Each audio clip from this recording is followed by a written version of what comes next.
Good morning and warm welcome to Online Anesthesia, an anesthesia update in Zoom platform sponsored by Akurla and hosted by A1 Logics, and our media partner is Anaesthesia TV. The relationship between pain medicine and anesthesia lies in the shared goal of ensuring patients' comfort and minimizing pain during and after the medical procedures. That's why we have included pain update in our online anesthesia update. Today, we have two stalwarts of pain medicine, Dr.Gurumoorthi sir and Dr.Madhan Pandian sir in our platform to deliver lectures on epidural steroids and its current concept and nerve entrapment syndrome, what is new. This will be followed by our video demo by Splanchnic nerve neurolysis, how I do it, by our young pain physician, Dr. Vissnukumar. Today's session is moderated by our own colleague and pain physician, Dr.Rajesh Jeyaprakash of Madurai Meenakshi Mission Hospital. Over to you, sir. Thank you, sir. Thank you, sir. Good morning. Good morning, one and all. So in this online anesthesia program, so this session is about what is happening in pain medicine, our update on pain medicine. So we have three extreme pain physicians who are full-time pain physicians here with us to deliver, to share their experiences.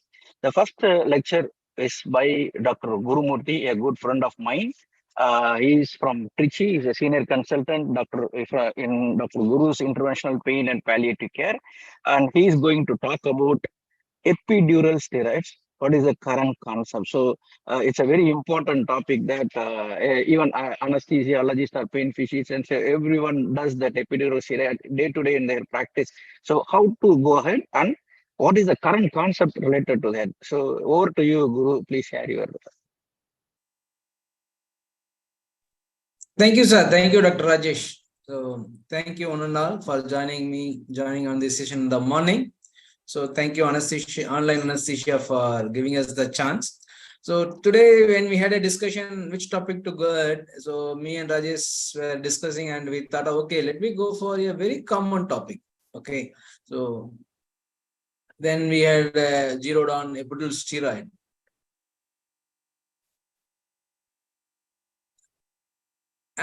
Is my slides are visible? Yeah.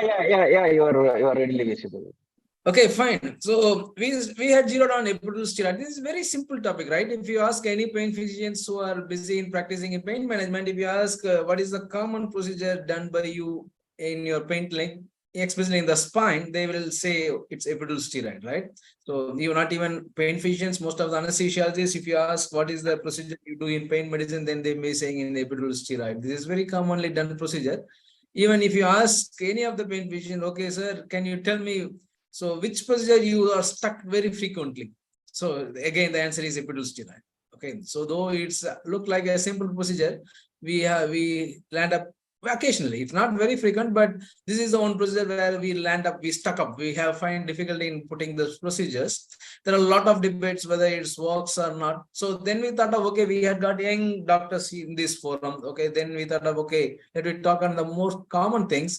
So we had started with epidural steroid. So these are the content we are just going to have a discussion for the next 30 minutes. I am going to dedicate more time for discussion. Okay, so I expect those who are the participants to come up with their questions. Epidural steroid, nothing to discuss more as a presentation. Okay, so I will just try to wind up in 25 to 30 minutes. So whenever I start reading anesthesiology, so I never read history. Even when I'm in pain medicine, I never read history. So because when I did my MD, the curriculum don't have that much importance for history. We don't get any questions in history. But when I started presenting, okay, then when I started presenting on the forums, then I had to read something which I had never done. So one thing is the history. So when I read about epidural steroid, I just found this. So the first spinal puncture was done in 1985. The first injection for pain is done in 1901.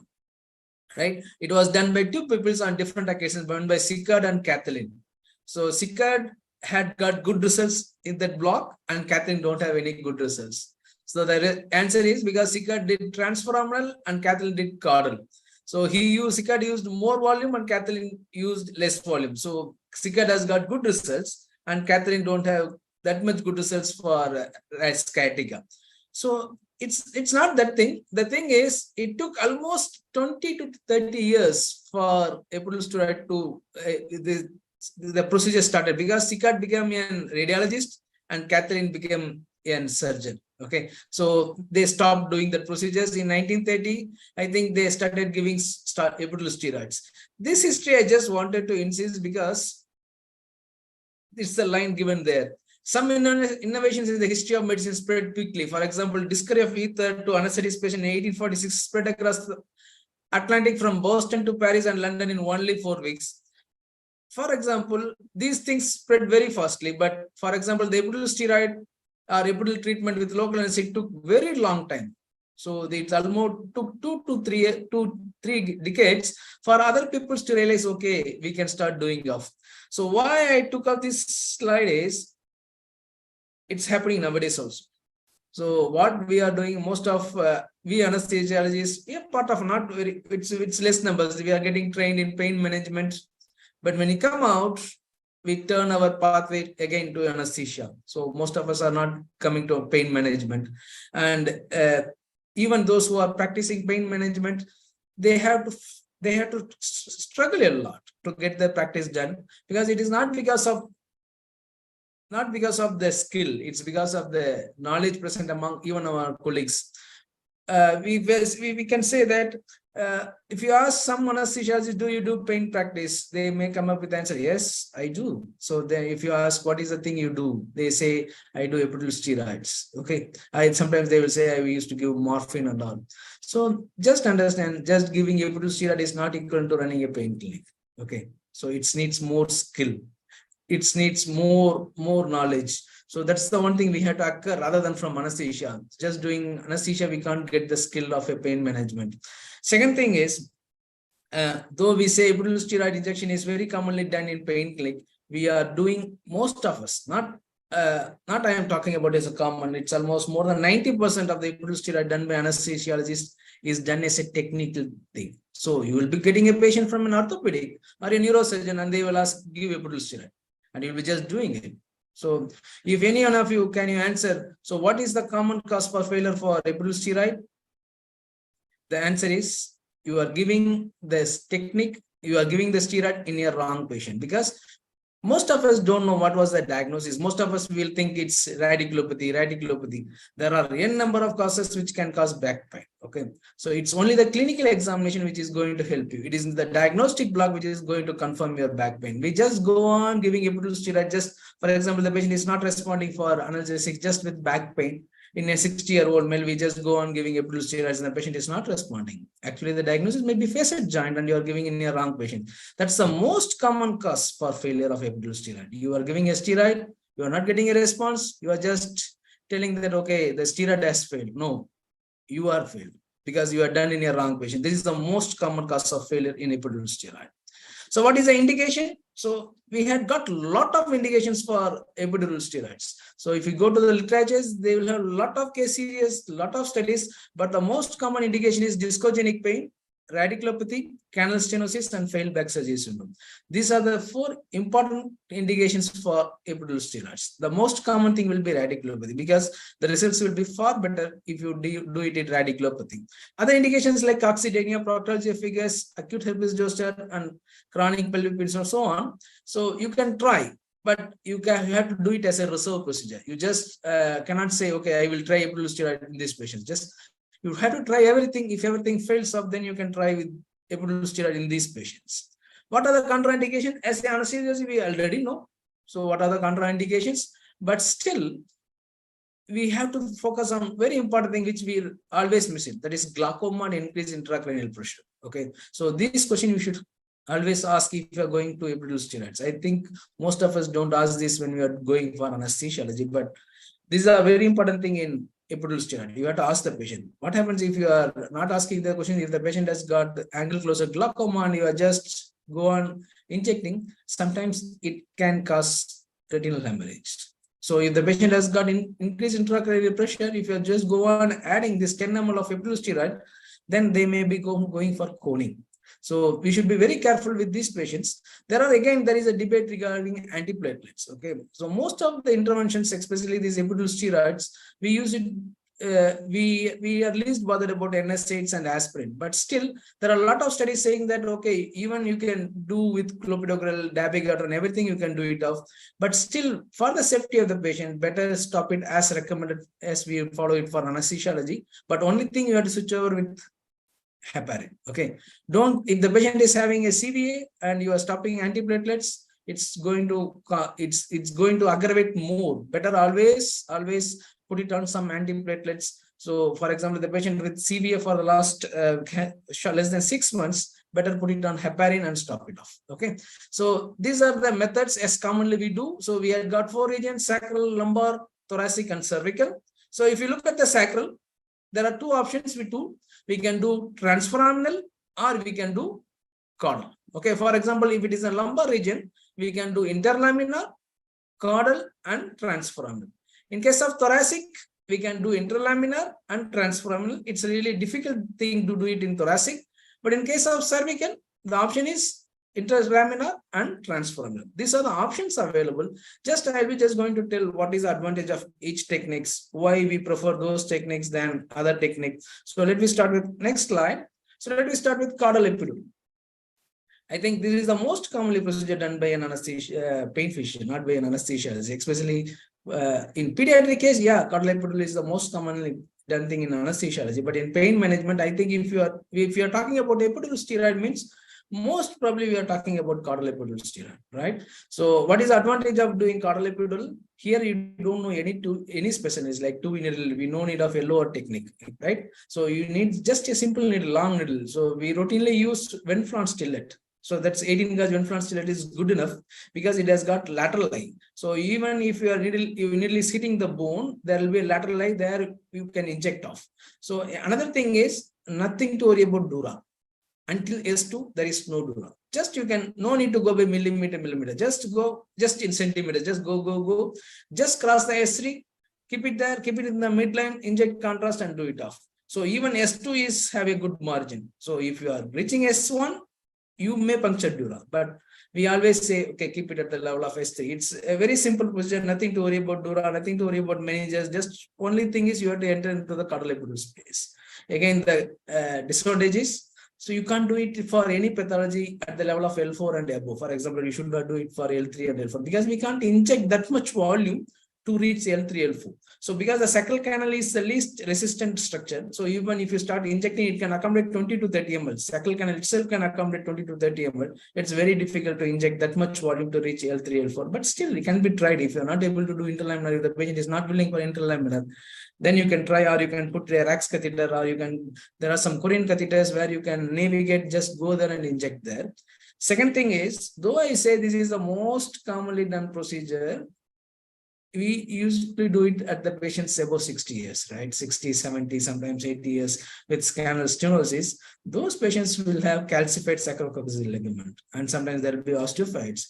It will be very difficult. It's not that much easy as doing interlaminar. Interlaminar, just we have to go hit the lamina, just move it up, or you can go in the midline, just feel the your ligament, then you just use the slow technique and go there. Sometimes it will be very difficult when you are doing in aged patients. It's very good in young patients. For example, if the patient is coming for discogenic pain, caudal epidural steroid, I think it's very easy procedure. Just a matter of minutes, we'll just come out of the procedure.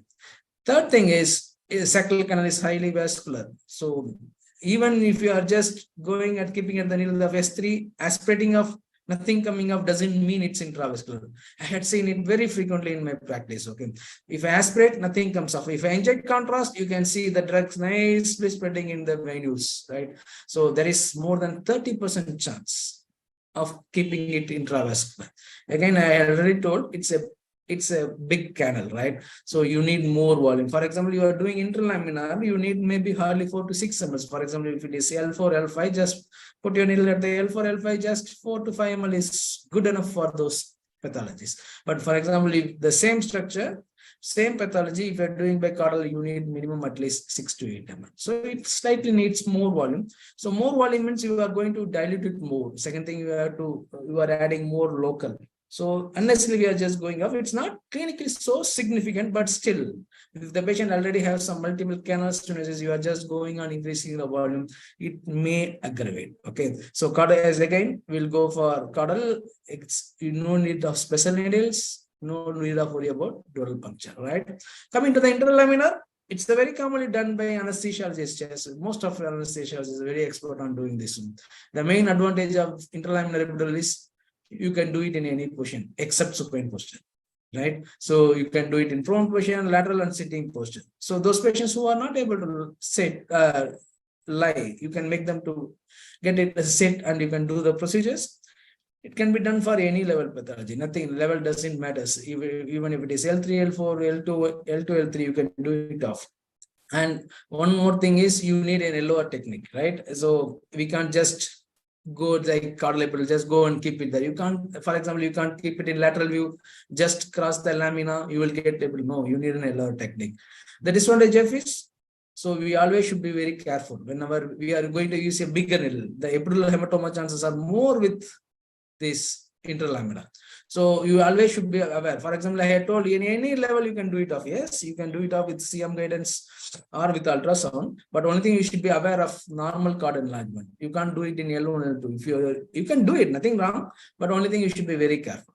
So in case of cervical region, you should be very careful. In case of thoracic region, again, you should be very careful because there the epidural spaces are very less. Okay, we should be very careful in moving those structures.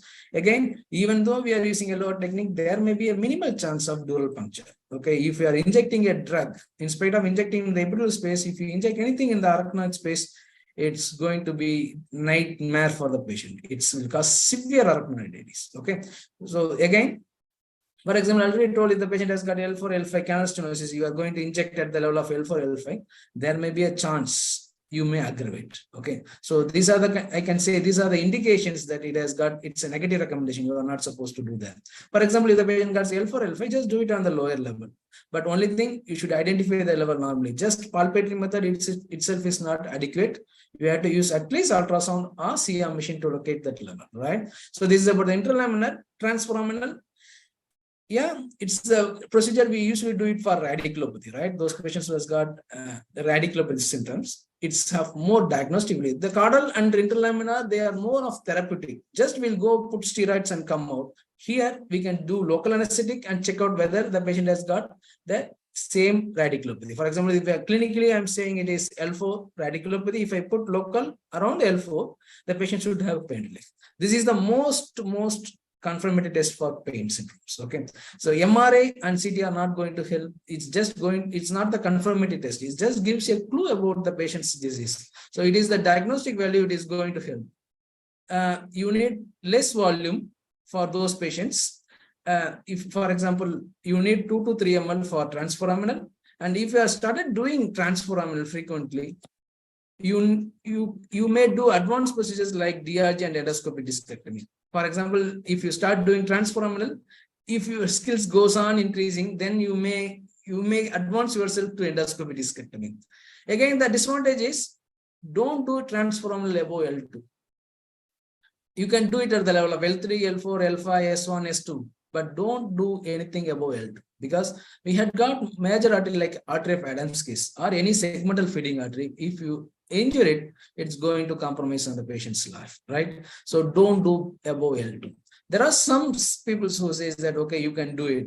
You can do it with ultrasound, then you can confirm with CM machine.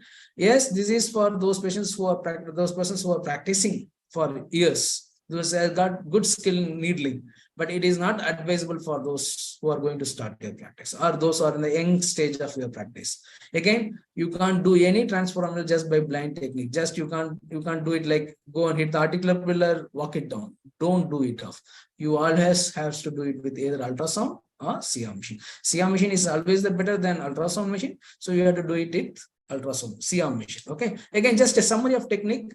So for caudal, it is the most commonly done by pain physicians. You have to do it for any pathology below L4. We don't need any special needles or any syringes, and we need CM machine with contrast control, right? For interlaminar, you can do it for any pathology above L4. Even though we can do it with a low technique, the ideal thing is always use CM machine and contrast control. So I'm just saying contrast control. Contrast control means before you inject any epidural steroids, it's mandatory.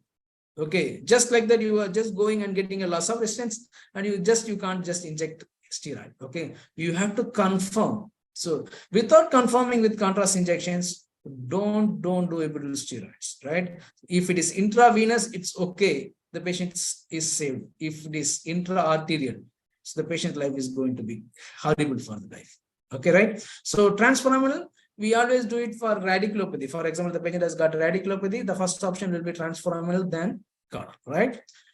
So these are the steroids we routinely use it in our practice, right? So in India, we had got these 4-5 drugs: hydrocortisone, methylprednisolone, triamcinolone, betamethasone, and dexamethasone. These are the steroids we have in our practice. So mostly, if you ask in pain physician, which is the steroid we use, so most of us may say methylprednisolone. Okay, so I don't know the reason behind it, but most of us are trained in that way. But if you ask an orthopedician and neurosurgeon, they will be saying triamcinolone, right?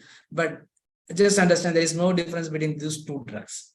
But the only theoretical possibility is it has got some sodium retention capacity. Other than that, it's almost both are equal. There is a lot of debate between methylprednisolone and dexamethasone. Which one will be the better? That will be coming up slowly, right? So these are the particle sizes. So when you look at this, there are, if you're not worried, we don't know what form of drug. So only thing you have to see what is that methylprednisolone, acetate, acetonide. Those will be in a suspension form.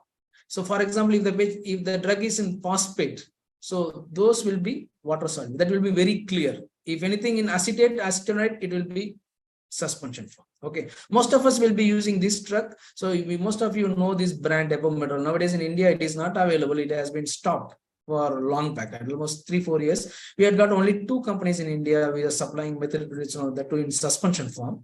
So there we are not sure what was the compound, because when you look at Depomedrol, they had got a lot of preservatives like polyethylene glycol, polysorbate, this benzyl alcohol. But in Indian, the drugs which are nowadays available in India don't have these we don't have this additives. I don't know why. They just write it is methylprednisolone and water.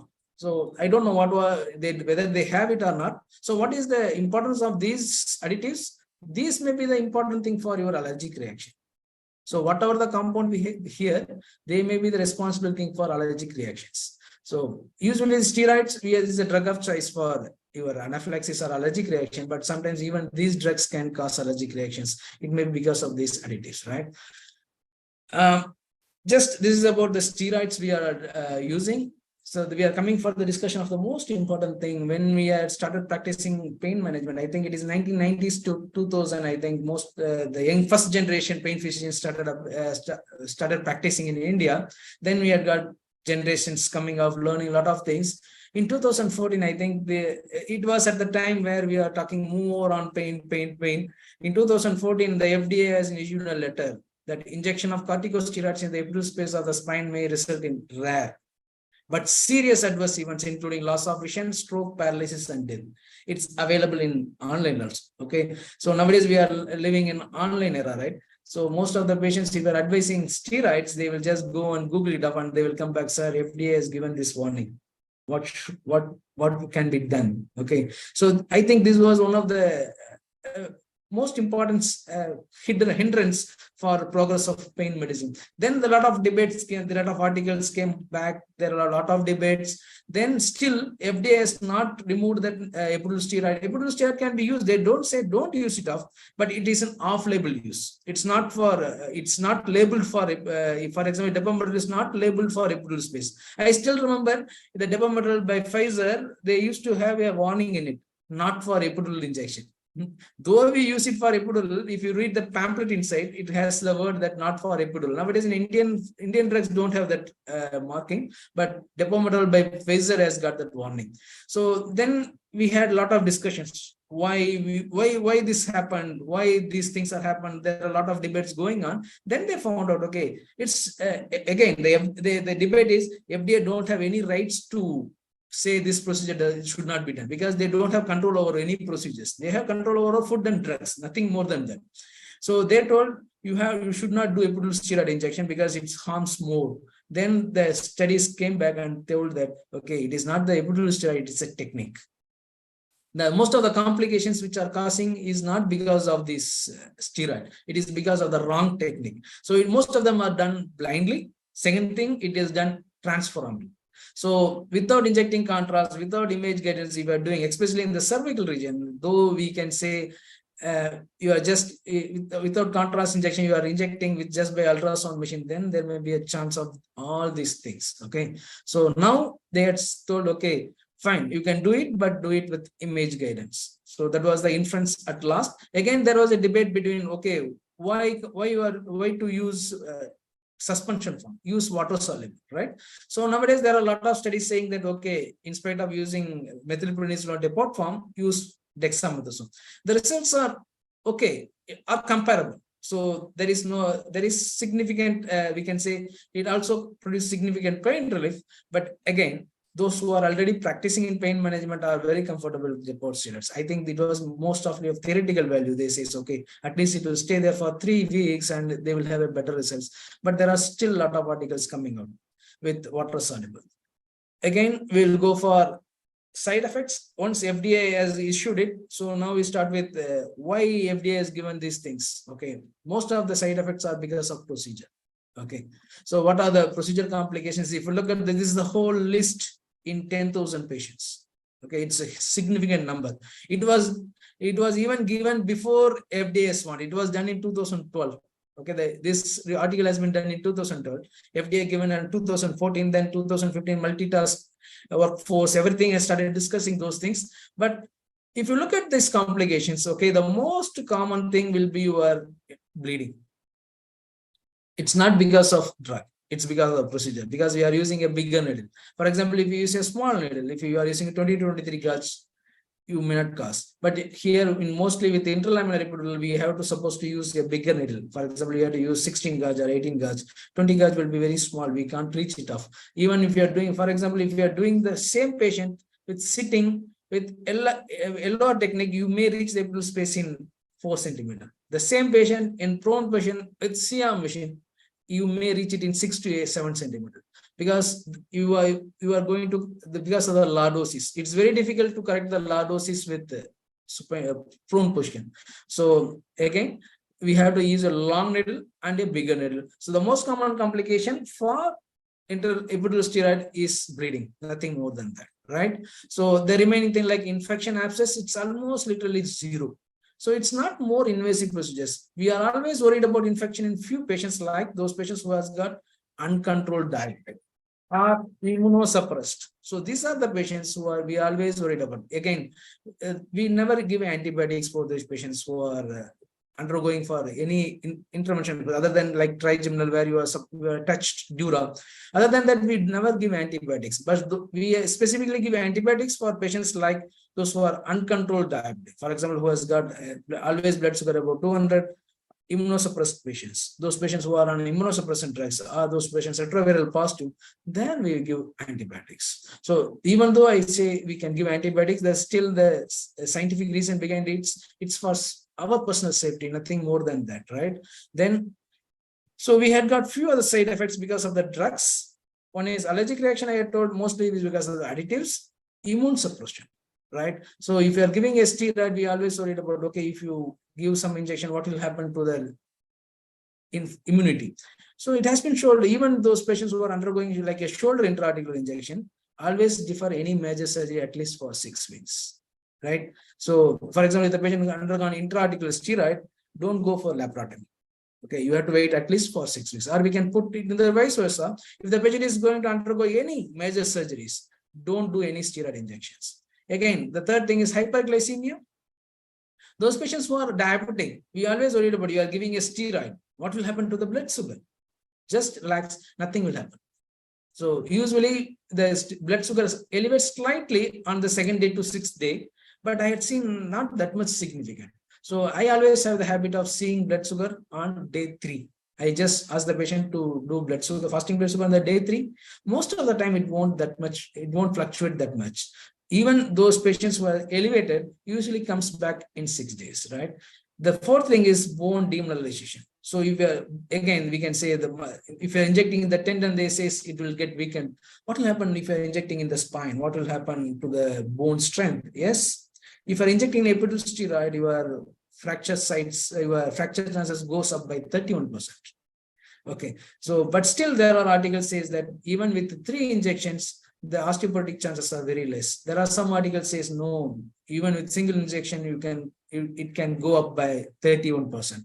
I will say epidural steroid, yes, be careful those patients when you are injecting in old age patient.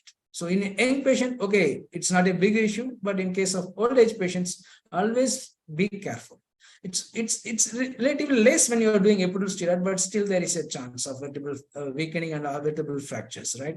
The last thing is HPA suppression. We always talk about this HPA suppression, how much dose we can give without HPA suppression. Everybody know it's 5 milligram methylprednisolone and more can cause HPA suppression. If you look at this slide, you can understand this one. So if you are giving methylprednisolone, the average suppression will be with single injection will be 1 to 3 weeks. Sometimes it can extend for months. So the most commonly done will be for methylprednisolone, but we don't have data at present for dexamethasone. But still, mostly we do with methylprednisolone. Its average will last for 3 weeks. Suppression will be there for 3 weeks. What is the advantage of why we are worrying about HPA suppression? It's not that much. In a normal life, it's not that much important, but those patients who are going for some stress like fever, or those patients who have got some infection, so those patients who are going for surgery, there we should always supplement. So that's the most important thing we are worried about, the HPA. But we always say, if you are giving a single shot of epidural steroid, it obviously lasts for 3 weeks, right? But you are going for multiple, it may last for months. It can last for 3 to 6 months, right?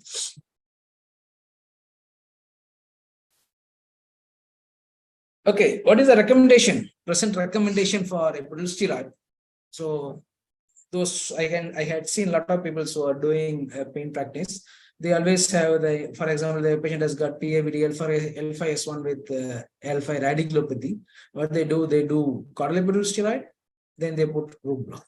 Okay, it's not advised. Okay, if you want to do procedure, do only one procedure. Either do caudal or do transfemoral. Or you want to do interlaminar, do interlaminar.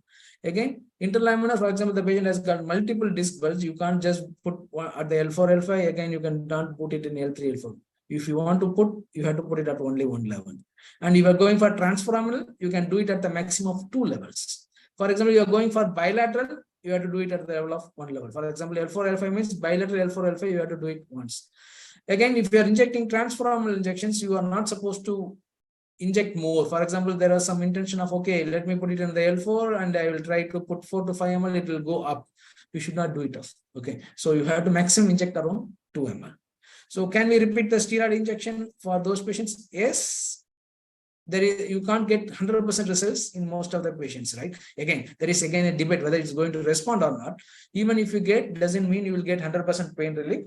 So there are a lot of societies comes up with the different algorithms. So, okay, do it at 6 weeks, do it with 3 months, 2 weeks, like that. There are a lot of things going on. But just from the pharmacokinetic, for example, we are using methylprednisolone. It says that we always says that, okay, if you are injecting methylprednisolone depot form, it stays for 3 weeks. So our practice is just we repeat injection every 3rd weekly.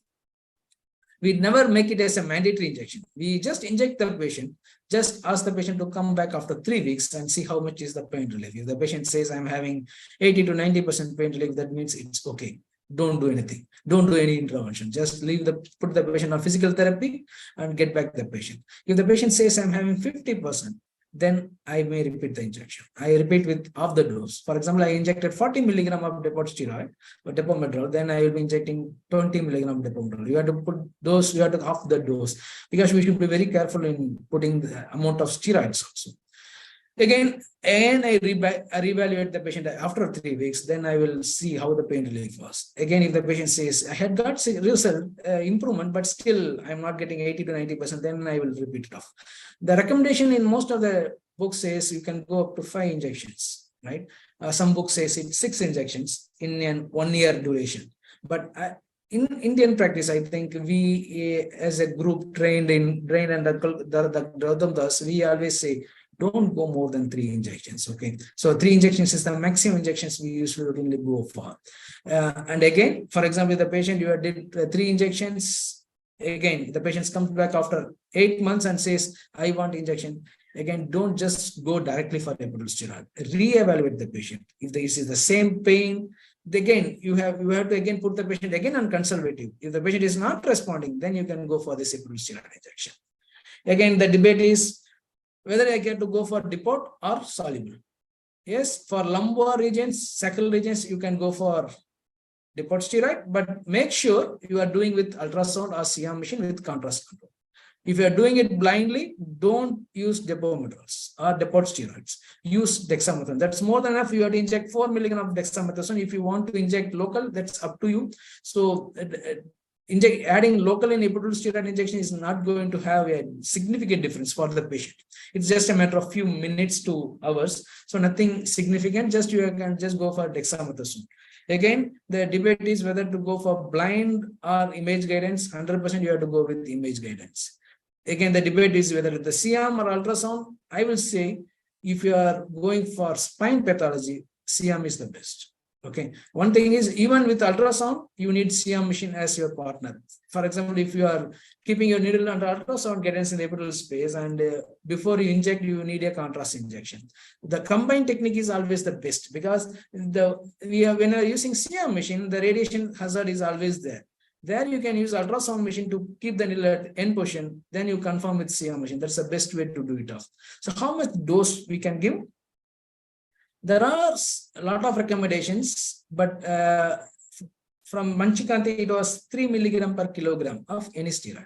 Okay, or it is 210 mg per year or 420 mg per lifetime.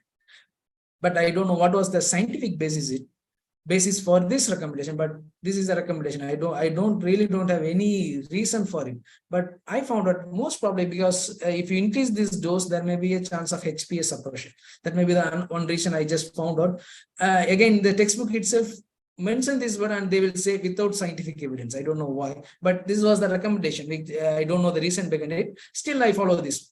So 210 mg is significant. For example, you are using 5 ml of depot steroid, like methylprednisolone, that is 5 ml. That's good enough for a patient, right? Again, the frequency I had told, there are a lot of debates from different societies, different protocols, but we always say go for 3 injections in 3 weeks difference. That's good enough. That's I can say that makes sense for an Indian patient, right? And again, there are some people who do every week, especially in the Korean society. If you are going for Korean people who are doing intervention, there you can say they do it very frequently, every weekly.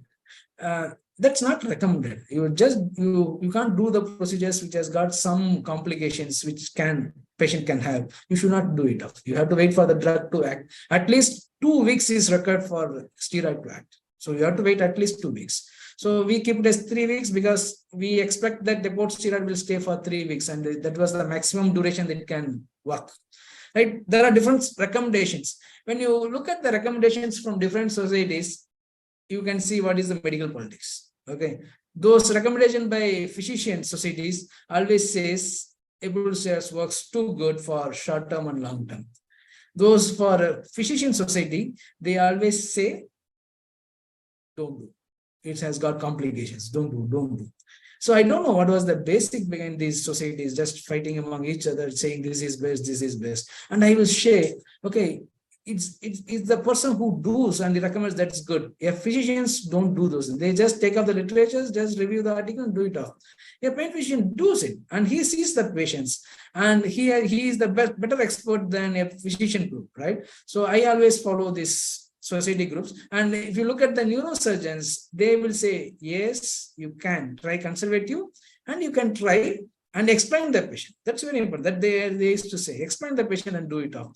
So I will say epidural steroid is good for patients if you select it properly, right? So how to select the patient? That's the main important thing, right? For the patients who are having acute radiculopathy, yes, it will work. So how much time you have to wait for conservative? I will say you have to wait at least for 6 weeks. Okay, just you can't put for a patient having pain for 1 week, patient saying I am not able to do any activities. Don't do it, right? Wait. the disease itself, our body itself will defend our disease, right? So give some time for the disease to act, our body to defend. You have to wait at least for 6 weeks. Sometimes if the patient comes to me in 1 week, I wait for another 1 week, at least for 2 weeks. So you have to, that is a minimum period you have to wait. So you have to wait for 2 weeks and see how the patient is. If the patient says, I'm having pain relief, but not that much significant, then also you can wait for 6 weeks. If your patient says, I'm getting it more aggravated, then you can try for this epidural steroid, right? So this was one of the words given in this insurance company, the Medicare services of USA. They says, they have an article for epidural steroid recommendation. They say there are different articles and we are finding it difficult because it's like in comparing an apple to an orange. There is no standard protocol in any of these articles. They will say they use different compounds, they use different techniques, they use it for different indications. Sometimes there won't be non-specific indication. It's very difficult to compare all these articles. There are a lot of articles if you search out, there will be a lot of articles for epidural steroids. That some people will say it works, some people will say it won't work. Then you have to rely on some society to come up with systemic analysis and come out what will be the recommendation. They found it is very difficult to recommend because the articles are not great. They will say there are different RCTs with different techniques. It's very difficult. But still, most of the societies accept that. Okay, epidural steroid will give some short-term pain relief. For example, the patient is having pain for 6 weeks, and if you give it, it will at least give relief for 3 months to 6 months. This is the most commonly used words. But is it very significant? Yes, it's very significant. If you are suffering from radiculopathy, then you can understand what is the significance of this short term. Okay, our body itself will defend. For example, if you are giving analgesics, you are getting pain relief. After 3 weeks, your body will get itself tuned, or they will defend itself and make you pain free. So if your drugs are not responding, you have to give some more chances for your body to get it defended. So if you're giving an epidural steroid and the patient says, okay, I'm getting pain relief, then our body itself will take care, and they will have sometimes long-term pain relief. They will have pain relief for long-term. So what is the common things we do? We take a patient of pain with 10 years and we do epidural steroid and we expect patient should have pain relief for years. It's very difficult, right? So because most of the time it is not a nociceptive pain, it will be a neuropathic pain. So it is very difficult just putting an epidural steroid in a neuropathic pain and you are expecting the patient should have a pain relief. Yes. I had last week I had a patient who was suffering from back pain for the past 10 years. It's typically a neuropathic pain. I told them, okay, you have tried everything. He has been tried even alternative medicine, even massage therapies, everything she tried. She came back to me and told, okay, I'm suffering for years. I need some relief. I told them, okay, I can break your pain cycle, but I don't know whether it's going to respond for years. I just gave a shot of epidural steroid. To the miracle, she has got very good pain relief. And again, I just say this is case of exception. Okay, don't believe, for example, you are doing some cases with 3 patients, 4 patients with chronic pain for 6 years to 10 years and you get good results. Doesn't mean it works. It's a drug which has a miraculous activities. No, it won't have that much miraculous. It do some work in some patients, but most of the time these patients they used to come back after months. Okay, so the epidural steroid for those patients with chronic pain, if you are doing epidural steroid injection, you just make sure to the patient you are just going to break the pain cycle and it is not going to give you relief for some months, 2 years, something like your lifetime. Only the physical therapy is going to help you. Again, those patients with neuropathic pain, epidural steroid is just a part. It's a small part of your management. It's the physical therapy which is going to be the major thing which is going to help the patient. Again, if you're going for a steroid injection, always discuss with the patient. Just don't give false belief that if you're having radiculopathy, if I put steroid, you will get magical relief. Don't give this false belief. Just explain the patient, right? So these are the things which can, for example, I will give you a steroid for you because if the drug has failed for the last 6 weeks, I will give you a steroid injection. It may help, right? So I have to wait for at least for 1 week for the onset, at least 2 weeks to infer whether it's worked, and 3 weeks to repeat. So this is the words we routinely use it of. So after 3 weeks, if I assess the patient, if the patient says pain relief, yes, good, you have got the good relief, but only thing, it's not going to sustain just by injection. You have to go for physical therapy. If the patient don't go physical therapy, again, it may be a chance that they will come back after a few weeks and they will say, sir, I got the same pain. So if you want the sustained pain relief, it's not the epidural steroid. Epidural pain steroid is just for breaking the pain cycle, right? Just coming for the last slide. Epidural steroid injection, if you are doing in your practice, make sure you are doing it as an expert mode. So you know why you are doing it. What was the indication? Is the diagnosis right or not? If somebody is referred to you, and make sure that's the same diagnosis. So just don't do it like in technician mode. Just somebody, some technique, some department sending the patient for epidural steroid, just going and putting, it don't help that much. Okay, because there is a more chance first thing you won't learn, okay, why you are doing, what was the results, you won't learn it off. So don't do any epidural steroid as a technician mode. Always do it as an expert mode. We have got the expertise. Only thing you have to read, you have to learn something beyond anesthesia. Again, if you are doing epidural steroid, don't do it blindly. Okay, I had seen a lot of people doing blindly. It's not because of there's a problem, because they don't have CM machines. So they don't have access to CM machines. But start learning with image guidance. Or if you, nowadays we have got a lot of ultrasound machines, right? So at least try to put it with the ultrasound machine. But if you have a chance to have a CM machine, that's too good. And again, always inject contrast. So again, there is a debate which contrast to use. Most of the OTs will have urographin, right? So don't inject urographin. So you have to inject water soluble. Ultravis, there are a lot of water soluble contrast. Don't inject urographin. You are going to compromise on patient's life, right? Again, for lumbosacral regions, yes, you can use depot steroid. In thoracic and cervical, water soluble. That's a good option. But if you are going to start your practice, use only water soluble. It's always have the same, almost equivalent results like a depot steroid. So use water soluble and don't do transforaminal above L2. Even I will say, even with expert hands, there is a chance of injuring your segmental artery. Okay, so don't do anything above L2. So if you are doing in a patient and you are getting results, that's good enough. You are too good. But if you have a complication, you can't defend, because the textbook says don't do above L2. It has got recommended negative recommendation, but by multiple societies. So it's easy to just point out, okay, this has got a negative recommendation. Why did it, right? So don't do above L2. And if you are doing by transforaminal, you heard of Cambine's triangle, right? So Cambine's triangle is the safest triangle. It's not the safe triangle. That's a particular which is not the safe triangle. Cambine's triangle is the safest triangle to do with. And I will say, if you want to do epidural steroid, do it interlaminar as you are doing, but always use a CR machine. But you want to be more, if you want to be more expertise, start doing caudal epidural and CM guidance, do it off. And you are expert in caudal and interlaminar, start learning transforaminal. Okay, so do transforaminal, those patients who has got radiculopathy. Just for discogenic pain, don't, for just clinic, just for if the patient has only back pain, don't do transforaminal.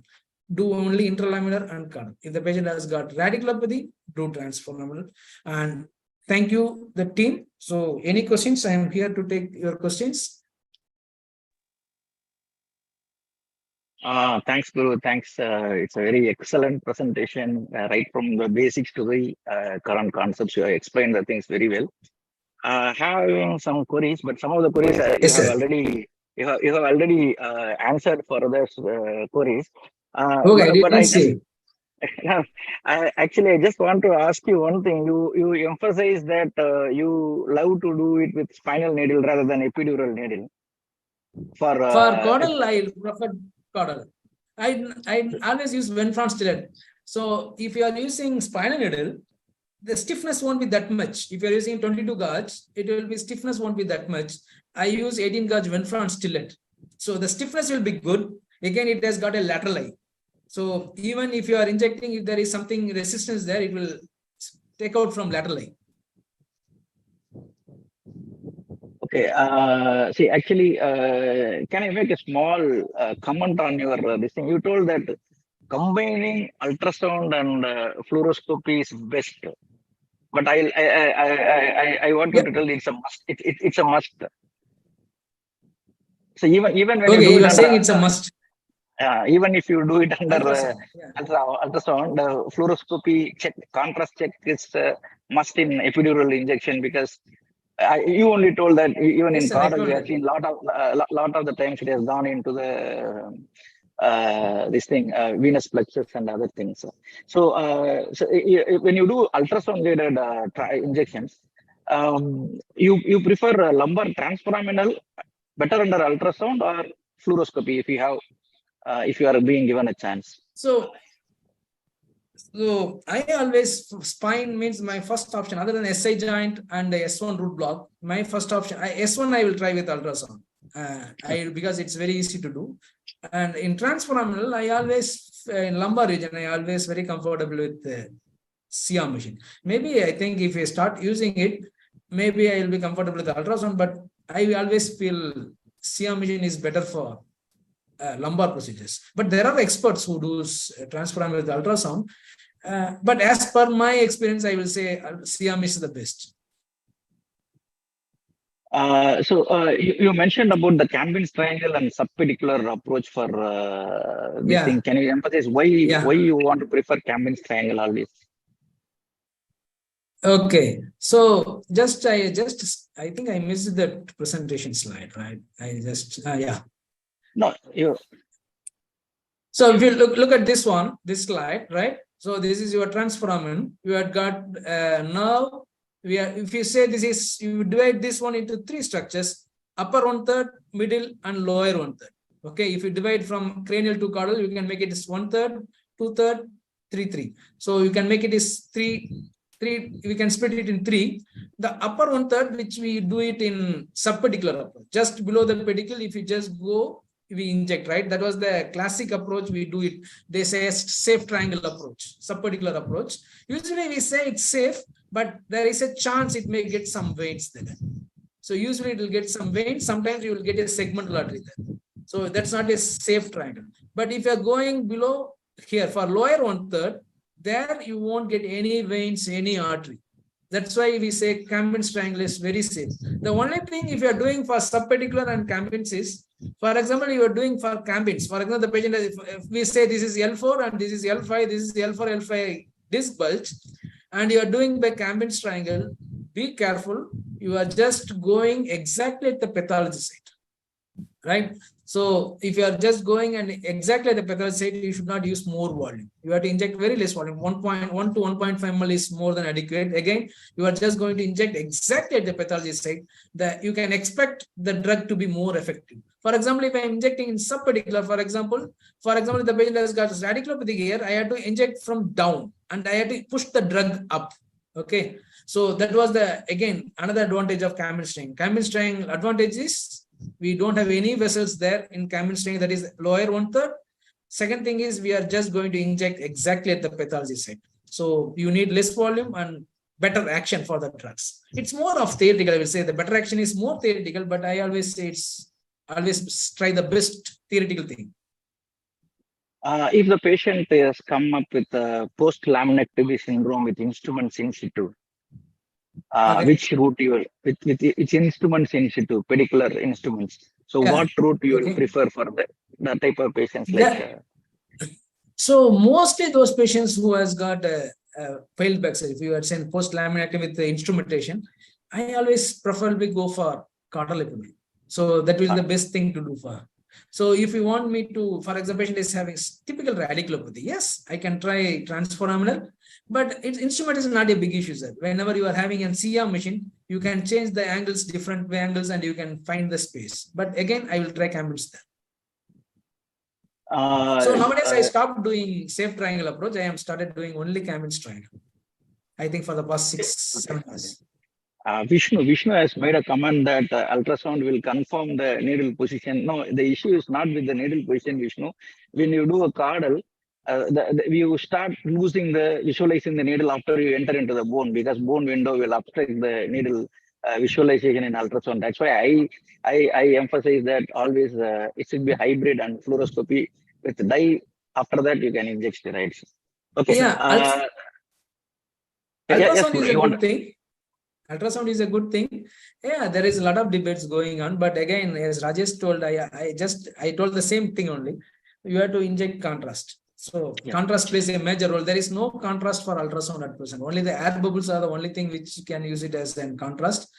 And again, there are some people says, okay, you inject, start seeing something on the interlaminar window. Those are, I think it's very technically difficult to do those things. Better you just go for a single set of steroid. Yes, you can do those techniques for those people who are allergic to contrast. There are some indications like the patient is, you can't use CM machine, you can't use contrast. Those kinds like pregnancy, there you can use those techniques. Can you emphasize on the volume? How much volume you use? So you told 2 ml for transforaminal. How much for interlaminar? How much for caudal epidural? So I always use 6 to 8 ml. So usually I decide when I inject contrast. So I never premeditate that this much ml I will give. So what I do, I just put it as a needle at the S2, S3 level. I inject contrast. So usually my contrast will be 1 to 2 ml and see how much it is going up. Okay. So if the 1 to 2 ml, for example, 2 ml, it is reaching L5, I hardly need 6 ml. That's more than enough. Because with 2 ml, it is able to reach, means I need hardly 6 ml. In interlaminar, I used to use 4 to 6 ml because we can say 1 or 2 segments. Usually they say 2 ml per segment. So 4 to 6 ml I use depending on the patient's condition. Okay, the patient has got 2-3 levels, I will use it around 6 to 8 ml. If it is 2 level, I use it 6 ml. If it is single level, I use around 4 ml. That's for added advantage that even something goes outside epidural, at least some drugs will go there. So I used to give 4 ml. For caudal, I always inject contrast and see how much I need. So most of the time, I won't be injecting more than 8 ml. That's the most important thing. Second thing is, very important thing when you're doing caudal, how much rapid you are giving. Okay, there is always a chance if you just go, when you're like an anesthesia, you're just giving drug fast, within 10 seconds, you may create headache for the patient. The patient may say, I'm having headache. Okay, so don't inject anything fast in caudal or interlaminar. You have to inject 2 ml fast, wait for 3 to 4 seconds, inject 2 ml, wait again for 3 to 4 seconds, inject. You have to inject either with increments or you have to give it very slowly over 1 to 2 minutes. That's the most important thing. If you're giving over 1 to 2 minutes, I think you find something, you are feeling like your drug won't reach there because I'm giving it very slowly. The drug will try to accumulate only in the sacral canal, but you are giving it very fast. For example, I just push it in 1 second, the drug moves fast. At least it will reach in L4, L5 level easily. So that's why we give it fast, 2 ml fast, wait for a few seconds, again give 2 ml, wait for a few seconds, again in increments you have to give. If there is an inadvertent dural puncture happening during your interlaminar epidural steroid attempt, if you have injected steroids, what will happen? Or what will you do if you have an inadvertent dural puncture? So inadvertent dural puncture is, I told you, if something, the drugs which we are routinely using, that methylprednisolone, depot steroids, right? So which has got a lot of preservatives. If you are injecting there may be a chance of chemical arachnoiditis. If you are inwardly injected, means I will say you have to pray, that's all. Or otherwise, if you say you are damn sure that you are injected, there are some people says put in catheter, give wash, take off the drug, give wash and take it off. But I have never tried so far because I don't have that much experience so far in my life. Thanks God, that's why I didn't have. But I will say if you are not supposed to inject anything in subarachnoid space, that's the most important thing. You should be very careful. That's why I say inject contrast, because it helps you in diagnosing whether it's intravascular or intrathecal. So then you inject off. So I will say even if you're injected, you put a catheter, epidural catheter inside the spinal canal, just use saline and get it washed off. Incidence of epidural abscess following your epidural steroid injection? So far it's 0. I think I had shown the previous studies also, it was almost 0. Thanks God, I don't know. Whatever the follow-up I had 0%. Okay, I think we have taken up almost all the questions. Comment on arachnoiditis has been dealt by Vishnu. Yeah, it is. So somebody asked about arachnoiditis and clinical diagnosis of arachnoiditis. Yeah, arachnoiditis, yes. The patient will have severe leg pain, especially on a nocturnal pain. They can't lie, they can't move off. This severe neuropathic pain. So it's like every nerve gets clumped off. So then you can expect how much pain it will be. So the patient can't have a particular position to have pain relief. They will have severe pain. They will have severe leg pains, and everything will be there. I had seen arachnoiditis in endoscopic discectomy. Okay. Rajesh, can I give an input? Madhan, you are going to contradict all my versions related to ultrasound. I know that you are going to. No, not at all. Not at all. Okay. See, just 2 minutes. I think we are getting. related to this topic actually. Yeah, Madhan. See, thing is like I feel all spine related transforaminal or caudal. There is always a role for fluoroscopy than ultrasound. Okay, that's fine. But at the time of needling, ultrasound always has a role, significant role to play. I think we are all talking to people from background of anesthesia. So I would personally suggest all your caudal epidurals, even in pediatric age group, must actually go by ultrasound guidance. I think that's the way to start actually doing a spine intervention with ultrasound guidance. Definitely, yes. That's a most Dr. acceptable Madhan, point. nowadays I'm very comfortable entering needle with the ultrasound. Yeah, So that is I one always thing. say, No, not you. From the anesthesia department, I'm saying. No, I am saying for those who are already practicing also, using ultrasound to enter caudal space is very easy nowadays than by using that is number one. And probably like I think if you had shown some fluoroscopy images, probably like 1 or 2 steps for the beginners to learn, that would have been better. That's okay. If you want, I can just show Yeah, one please, video. please, one video, small video if you have, please. Oh, it's not, it's in the different. No problem. No worries. No worries. Splanchnic neurolysis. No. Sure. No, I will just come on my another system. I will just join back. Yeah, you can join back because like I think like the youngsters will be inspired by those small little techniques. Yeah. Okay. Shall we move ahead with the next session and then Guru will have this demonstration at the last? Sir, give me 2 minutes. I will come back because I had some work there. Can you give me 2 minutes? Rajesh? Okay. We can hold on. Don't worry. Yeah, Madhan, your take on, I do agree that ultrasound, the needle placement will be better with ultrasound. There is no doubt about that. But I still feel that for contrast injection and other things. No, you need fluoro. You need fluoro, 100%. Yeah. Hybrid technique is always better and safe. So, what is your experience on ultrasound guided transforaminal needling? Which is better, with ultrasound or lumbar transforaminal needling? Strictly no to ultrasound. Strictly no to ultrasound. Okay. Because all your median branch and facet joints can be done with ultrasound, but definitely not transforaminal. Okay, because there are a lot of people those who do ultrasound guided needling.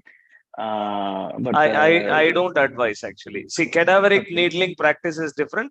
Real-time live patient needling is totally different. Okay.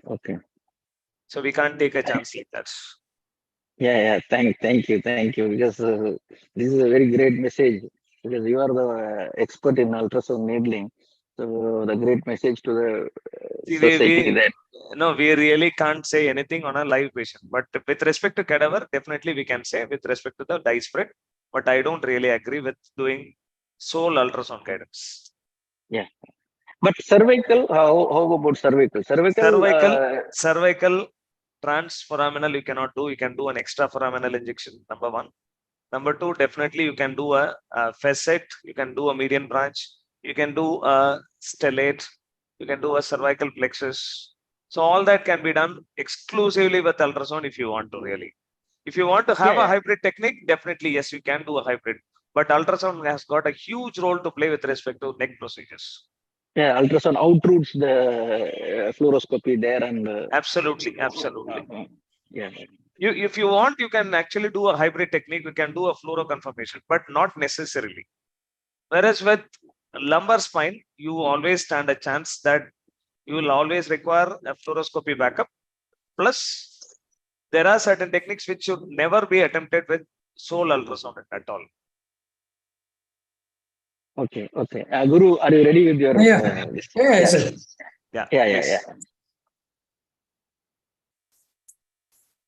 So this is about caudal, right? Okay. So you can see that this is a lateral sacral spine, right? This is a posterior sacral plate, and this will be your anterior sacral plate. If what you are seeing here is a sacral canal. Guru, 1 minute. We are not seeing anything, Guru. We are not seeing anything. Oh, wait, just. I think you need to share it separately. Yeah, I will share it again. Yeah, please.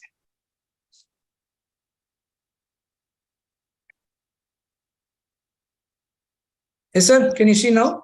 Yeah, absolutely. Some- Yes. Yeah. So this is your sacral plate. So anterior plate, posterior sacral plate, you can see the sacral canal.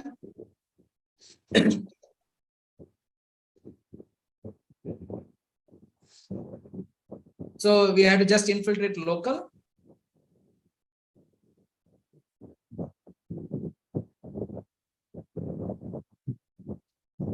So you can see this is the vent front stillet you are using.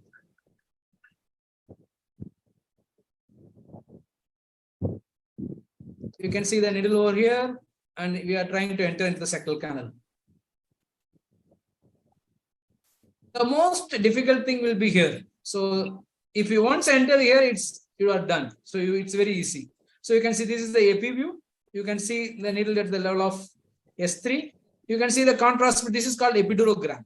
So if you look at here, this patient, you can see the drug is spreading only on one side, especially on the left side, right? So you can see that is some medial plaque is there. So now what I am just going to, I will inject some more volume and see whether it is spreading on the opposite side. Again, if you are doing contrast injection, always do it in live mode. Just inject, don't take shot after just injecting. You have to do it in live mode. That's very important thing.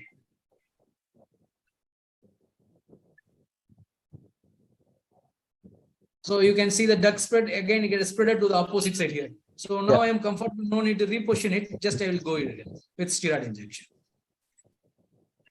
Okay, this is about steroid. Then I will go for your root. I don't have interlaminar steroid because most of the time I won't be doing interlaminar. Very rarely I will do interlaminar.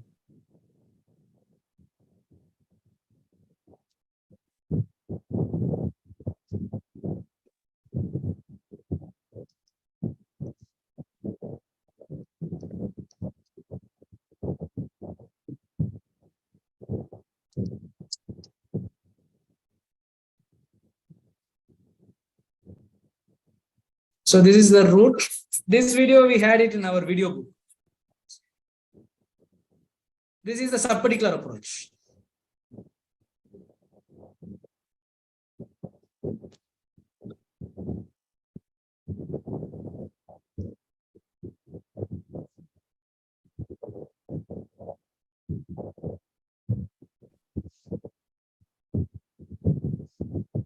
So this is L5 pedicle.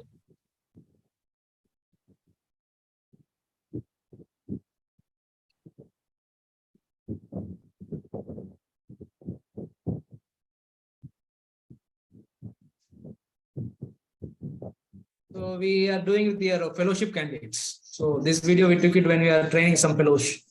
So this was done by my fellow. Only thing you have to hit this pedicle and you have to get down.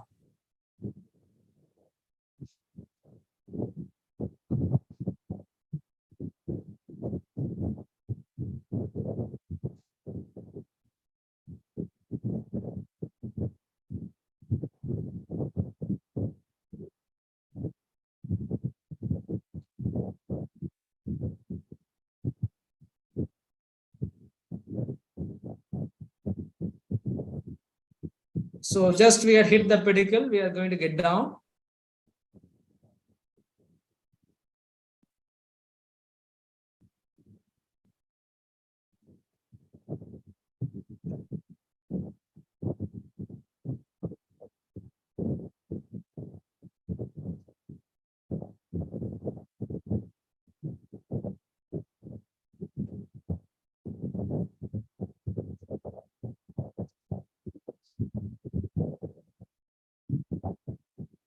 So this is the lateral view. This is your pedicle and you are getting our needle here. We have to cross the lamina just at the, we can say posterior, superior 1/3, we have to keep our needle.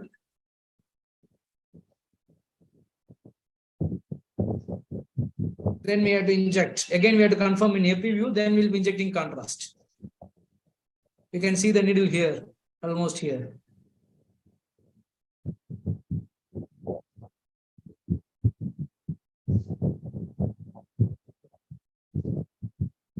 So this is the epi view. You can see the needle tip over here. We inject contrast now on live.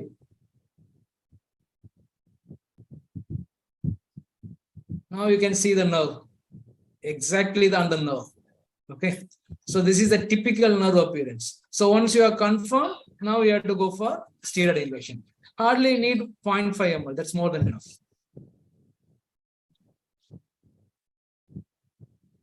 Thanks, thanks, Guru. Guru. Thank you. Thank you. So sorry, Okay, I didn't put it because I thought of nothing to do with those procedures. No, okay, that's fine. Sir, Edward, sir, if there is any other question, shall we move ahead to No, the we next can session? move on to the next session. Yes, sir, okay. So the next session is about nerve entrapment syndrome. So what is happening new there? And it will be by Dr. Madhan Pandian, a very good friend of mine from my school days. Actually, we both are classmates and we were batchmates in, actually he was my senior in anesthesiology, and so he had done multiple works in this pain related to ultrasound, so sonology, and he is having a special degree for that, CIPS, both CIPS and RMSK. So he's an exclusive interventional pain specialist and MSK pain sonologist from Pondicherry. Over to you, Madhan. Please enlighten us on this topic, nerve entrapment syndrome, which is your passionate, I know that. Thank you, Rajesh. Thank you, Dr. Edward, for the invite. Am I audible? Yeah, you are clearly audible. I think my slides are also seen, right? Slides are quite clear, yes.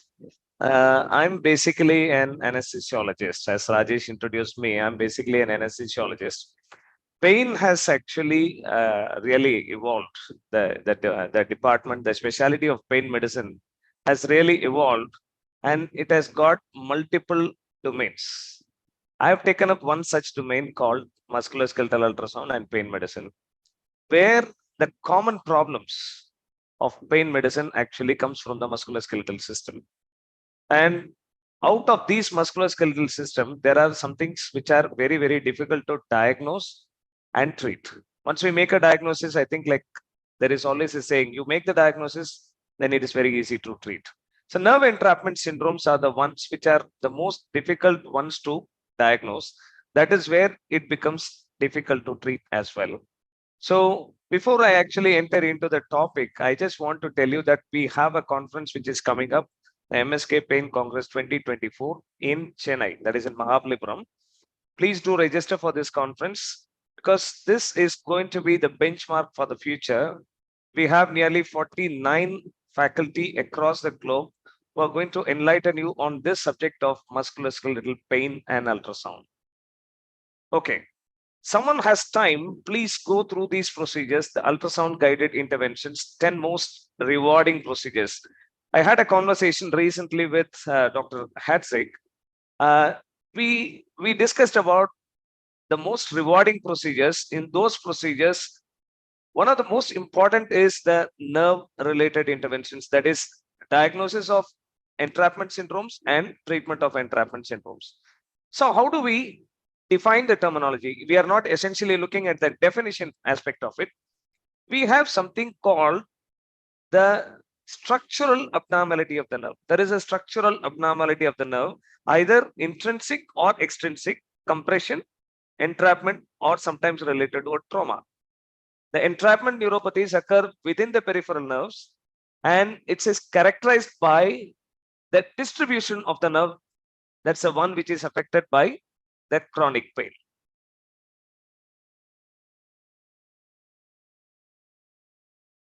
Now, what are the common syndromes? As you all know, the commonest being carpal tunnel syndrome. There is something called cubital tunnel syndrome, that is ulnar nerve entrapment. Then the pin entrapment, that's the posterior interosseous nerve entrapment. Guyon's canal, tarsal tunnel, meralgia paresthetica, which is entrapping the lateral femoral cutaneous nerve, and the Morton's neuroma. Today, I'm going to discuss only about a few syndromes like carpal tunnel, cubital tunnel, pin entrapment, and meralgia paresthetica, because I understand it's a lot difficult to take for particularly postgraduates and beginners in pain medicine. So what are the symptoms? There is a localized or a referred pain. Wherever the distribution of the nerve is, there is always some tingling or referred pain-like sensation. There will be a paresthesia, a burning sensation, and impaired movement can be there if it is a long-standing pain, and it can actually result in a myopathy, that is muscle weakness, muscle wasting, and dry, thin skin can be there in chronic cases which develop motor and sensory entrapments. So what are the etiological and risk factors? If there is a trauma, definitely, yes, there is always going to be some little scars, myofascial tension, bony spurs, arthritis, some cysts, systemic diseases like diabetes, acromegaly, hypothyroidism. All this can result in a nerve entrapment syndrome. Because nerve entrapment syndromes are so varied in signs and symptoms, causes and location, it is very, very essential for you to look for the detailed medical history and physical examination before you actually venture into treating the patient. So what are all the differential diagnoses? Sometimes somebody has a pain along the upper limb. It could be just a small little nerve lesion which is causing maybe a tumor, maybe a cyst, maybe a radiculopathy, or sometimes a peripheral neuropathy. A peripheral neuropathy is something which is probably not the easiest or not the very difficult ones to diagnose, because peripheral neuropathy is going to be uniformly distributed on both the limbs, and it is going to be like a glove and stocking fashion. Radiculopathy, you can always find out by doing a provocative test. Try to rule out a cervical radiculopathy or a lumbar radiculopathy. Try to see if there are any particular nerve related distribution causing this particular pain. Now, we move on to a clinical situation where there is a 56-year-old man who is a non-diabetic, a cook by occupation, presenting with 2 years of history of a right wrist pain along with severe pain of the radial 3.5 fingers. So this is the radial 3.5 fingers distribution of pain, particularly severe at night, which increases by specific activities like cutting vegetables and making samosas. So what is this particular pain syndrome? Because there is a radial 3.5 fingers being involved, you are most likely looking at a patient with carpal tunnel entrapment of the median nerve. So in clinical examination, you need to do all these tests, the phalanx, the reverse phalanx, the Durkheim's, the compression test, and the tunnel sign. You could see sometimes in advanced cases of carpal tunnel syndrome, the finger actually, this is called the 8th thumb deformity because of the weakness of the thinner muscles. So how do you image? Because all your departments of anesthesia and pain medicine has got at least one ultrasound machine at your disposal. Try to look for these musculoskeletal structures whenever you have opportunity to see. You can do a good self-examination. You can try to find out and identify the structures and then go in for intervention and diagnosis on a patient. Exactly, this is what you need to see: the scaphoid and the pisiform on either sides, the scaphoid on the radial side and the pisiform on the medial side. Try to look for the connecting retinaculum, that's the flexor retinaculum, just beneath which you have a bifid median nerve. Here we have a bifid median nerve. One important fact which I want to really reiterate here is there is always a learning in undergraduate that this is only an idiopathic syndrome. Never. Around 90% of your patients with carpal tunnel syndrome are either going to have a comorbidity like diabetes or a hypothyroidism or acromegaly, or sometimes they always have a bifid or a trifid median nerve, sometimes a persistent median artery. All these actually are secondary causes of carpal tunnel syndrome. So it is not essentially a primary disease. So you need to rule out, try and treat the primary disease before you actually going for any intervention or surgical procedure. Typically on the long axis examination of the median nerve, you can see there is a compressed median nerve. This is the retinaculum, which is compressing the median nerve, giving rise to an hourglass appearance. The proximal and the distal ends little dilated because of venous congestion. So what are all the interventional options? The interventional options are always, you have steroids, which has got very limited role to play and a short term, very little role to play and a short term role. It's probably a matter of 1 week to 10 days this will act. You have got 5% dextrose, which can be injected into the carpal tunnel. You can put in low doses of botulinum toxin on the proximal end of the muscles. That is the tendons, the FDS and FDP tendons are there within the tunnel. You can just proximally inject botulinum toxins around 50 units distributed along these muscles. PRP injections are very promising. Suppose if there is a case of severe carpal tunnel syndrome, when you actually make a diagnosis with both by ultrasound and nerve conduction studies, if it is severe, go for percutaneous release techniques. Exactly, for a mild to moderate case, which has got a median nerve thickness of less than 18 millimeters square, and who has got a mild to moderate severe carpal tunnel syndrome, you can go in for a carpal tunnel injection using 5% dextrose. I have just demonstrated a technique here.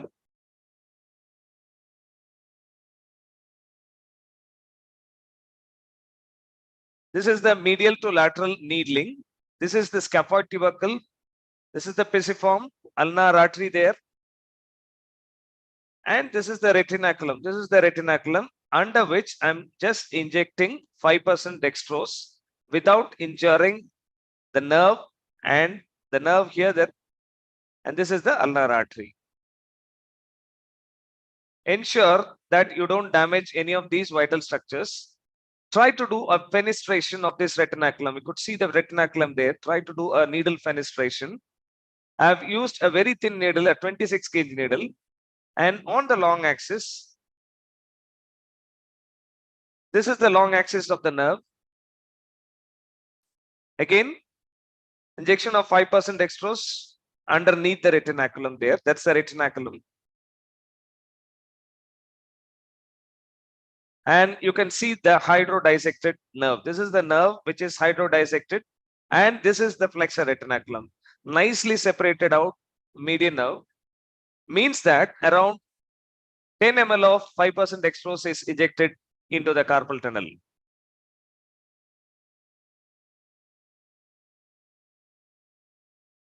Four ml above the nerve on the short axis, 4 ml below the nerve on the short axis, and 2 ml above the nerve on the long axis of the nerve. Now, anyone would try to ask this question: what is the role of 5% dextrose? It has got both mechanical and pharmacological effects.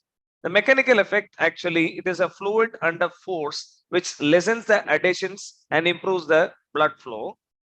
And increase in local glucose increase will cause stabilization of neural activity, regulates the glucose metabolism, and lessens the neuropathic pain. And there are multifactorial reasons why 5% dextrose can be used. So basically, I'm not going to explain all the reasons. So it has got both mechanical and pharmacological effects to cause reduction of the entrapment of median nerve. So what are the guidelines? You need to give 3 sessions of 5% dextrose injection, 4 weeks apart, around 10 ml of 5% dextrose each session, and do not combine steroids and PRP. Do not combine steroids and 5% dextrose. Always try to use one particular drug to gauge the success rate of these injections. There are some percutaneous techniques which are actually available. The Mayo Clinic technique, wherein you use the epidural needle, hook around 2-0 nylon and try to release the carpal tunnel in severe cases.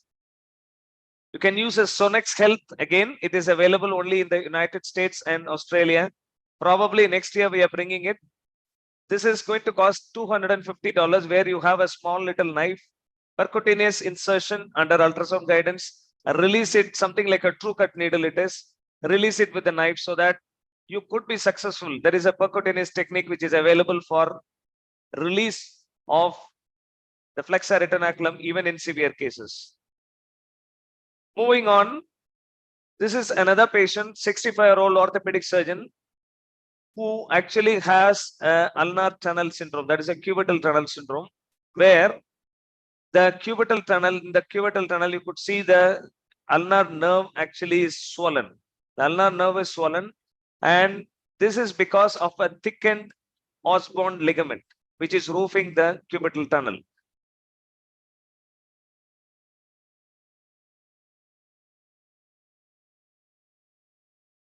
Again, injection of 5% dextrose around the nerve. It's very difficult to see the nerve on the long axis. Ideally, it should be done on the long axis of the nerve. I have done it in the short axis of the nerve. Around the nerve, if you inject 5% dextrose, even if it is a little intraneural, you really don't have the chance of any neural injury. That's the advantage of using 5% dextrose. Posterior intraosseous nerve entrapment, I think most of you would have an access to ultrasound. As I told you, please try to look in for these peripheral nerves, because posterior intraosseous nerve entrapment is not so uncommon. You will have only a thumb drop. You won't have a wrist drop when you have a posterior intraosseous nerve entrapment. Here you could see this is the radius. These are the two heads of the supinator there, and you have a fibrofatty plane which contains the posterior intraosseous nerve, where I'm doing a hydro release with 5% dextrose. That's the nerve.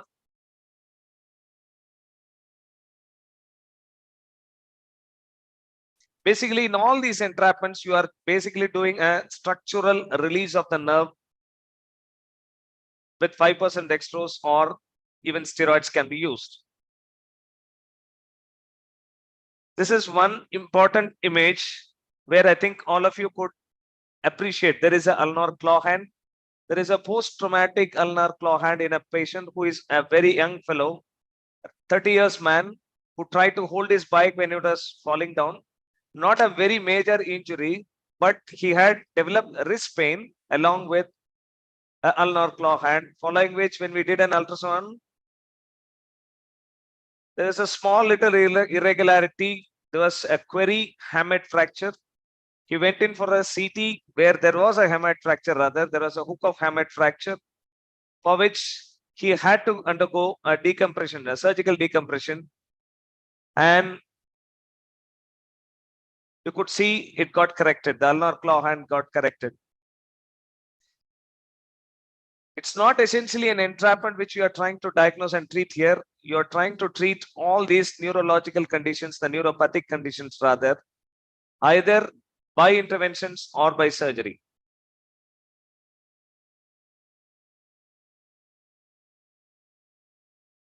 One very important condition is meralgia paresthetica.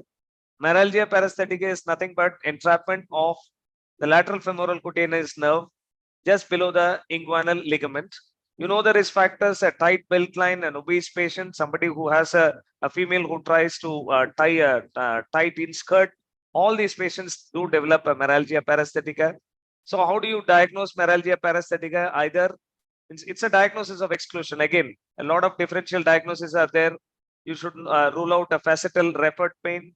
You should also rule out if there is anything like a radiculopathy, or sometimes a peripheral neuropathy, or post-herpes status. So where do you look for a lateral femoral cutaneous nerve? Is just above. This is the anterior superior iliac spine, and trying to image the sartorius. That's the inverted triangle sartorius. You could see there is a fat-filled tunnel, fat-filled flat tunnel, where you have the lateral and the anterior branches of the lateral femoral cutaneous nerve. Doing an in-plane needling, getting into the flat-filled flat tunnel, giving in a perineural 5% dextrose injection, trying to release it. There is a little bigger nerve there. If it is pathological, it will be definitely enlarged. So you'd see a bigger nerve as you try to hydro inject around the lateral femoral cutaneous nerve. Again, it has to be done at least 2 to 3 sittings for consistent results in pain relief. And see here, do not use steroids for this injection. Always use 5% dextrose. For beginners, it might look a little bit meaningless to inject 5% dextrose always. but it is one of the most efficient ones for treating entrapment syndromes. This is one important image which I wanted to share. A common peroneal nerve at the head of the fibula. This is the head of the fibula, and you could see there is a common peroneal nerve, and there is a small cystic structure there. That cystic structure turned out to be a ganglion. This was shared by one of my friends, Dr. Sadashivan. Just sharing the video there. This is the nerve. It's the head of the fibula. You could see there is a small cyst. These are very rare pictures. You do not get it regularly. This is the common peroneal nerve ganglion. Okay, I think I have done a very short lecture trying to make it comfortable for everyone to learn, so that the idea was to search for these entrapment syndromes rather than teaching you the entire detail of these entrapment syndromes. Thank you so much. Do register for our conference. It's one of those landmark conferences which you are going to attend. Thank you so much.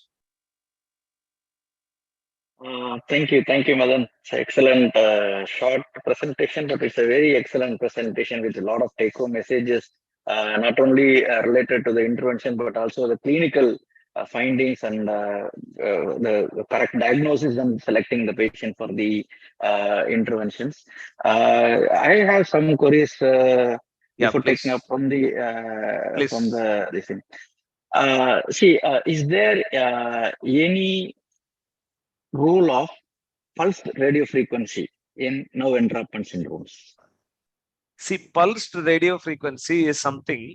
See, pathologically, these entrapment syndromes are by mechanical factors. Mechanical factors in the sense, there could be a small ligament, there could be an interfacial plane, there could be something related to a trauma, maybe intra or an extraneural cyst, or sometimes a pathology or post-traumatic pathology. All these are reasons. To relieve the pain, you can actually suggest a pulsed radio frequency. Particularly what you are asking is probably a lateral femoral cutaneous nerve, LFCN. But I would say doing a LFCN injection means that you are going to release it. That will be the best choice rather than actually doing a pulsed RF, because it is a mixed nerve. Sorry, it's a sensory nerve rather. Okay, you are going to give a pulsed RF and you are going to create probably numbness for a short period of time. Instead, you can just do a release with 5% dextrose. Maybe every 3 months also you can do it. And once they do a lifestyle modification, definitely they will get better. But current amount of evidence points towards only 5% dextrose rather than 5% dextrose, better than steroid, better than pulsed RF. Okay, you use 10 ml volume for every entrapment syndromes, or is it a dose of variation? No. Actually, see, 10 ml is the recommended and suggested dose for any carpal tunnels. Okay. And if it is for different nerves, actually, I personally believe that all these entrapment syndromes should be injected on the long axis perineurally.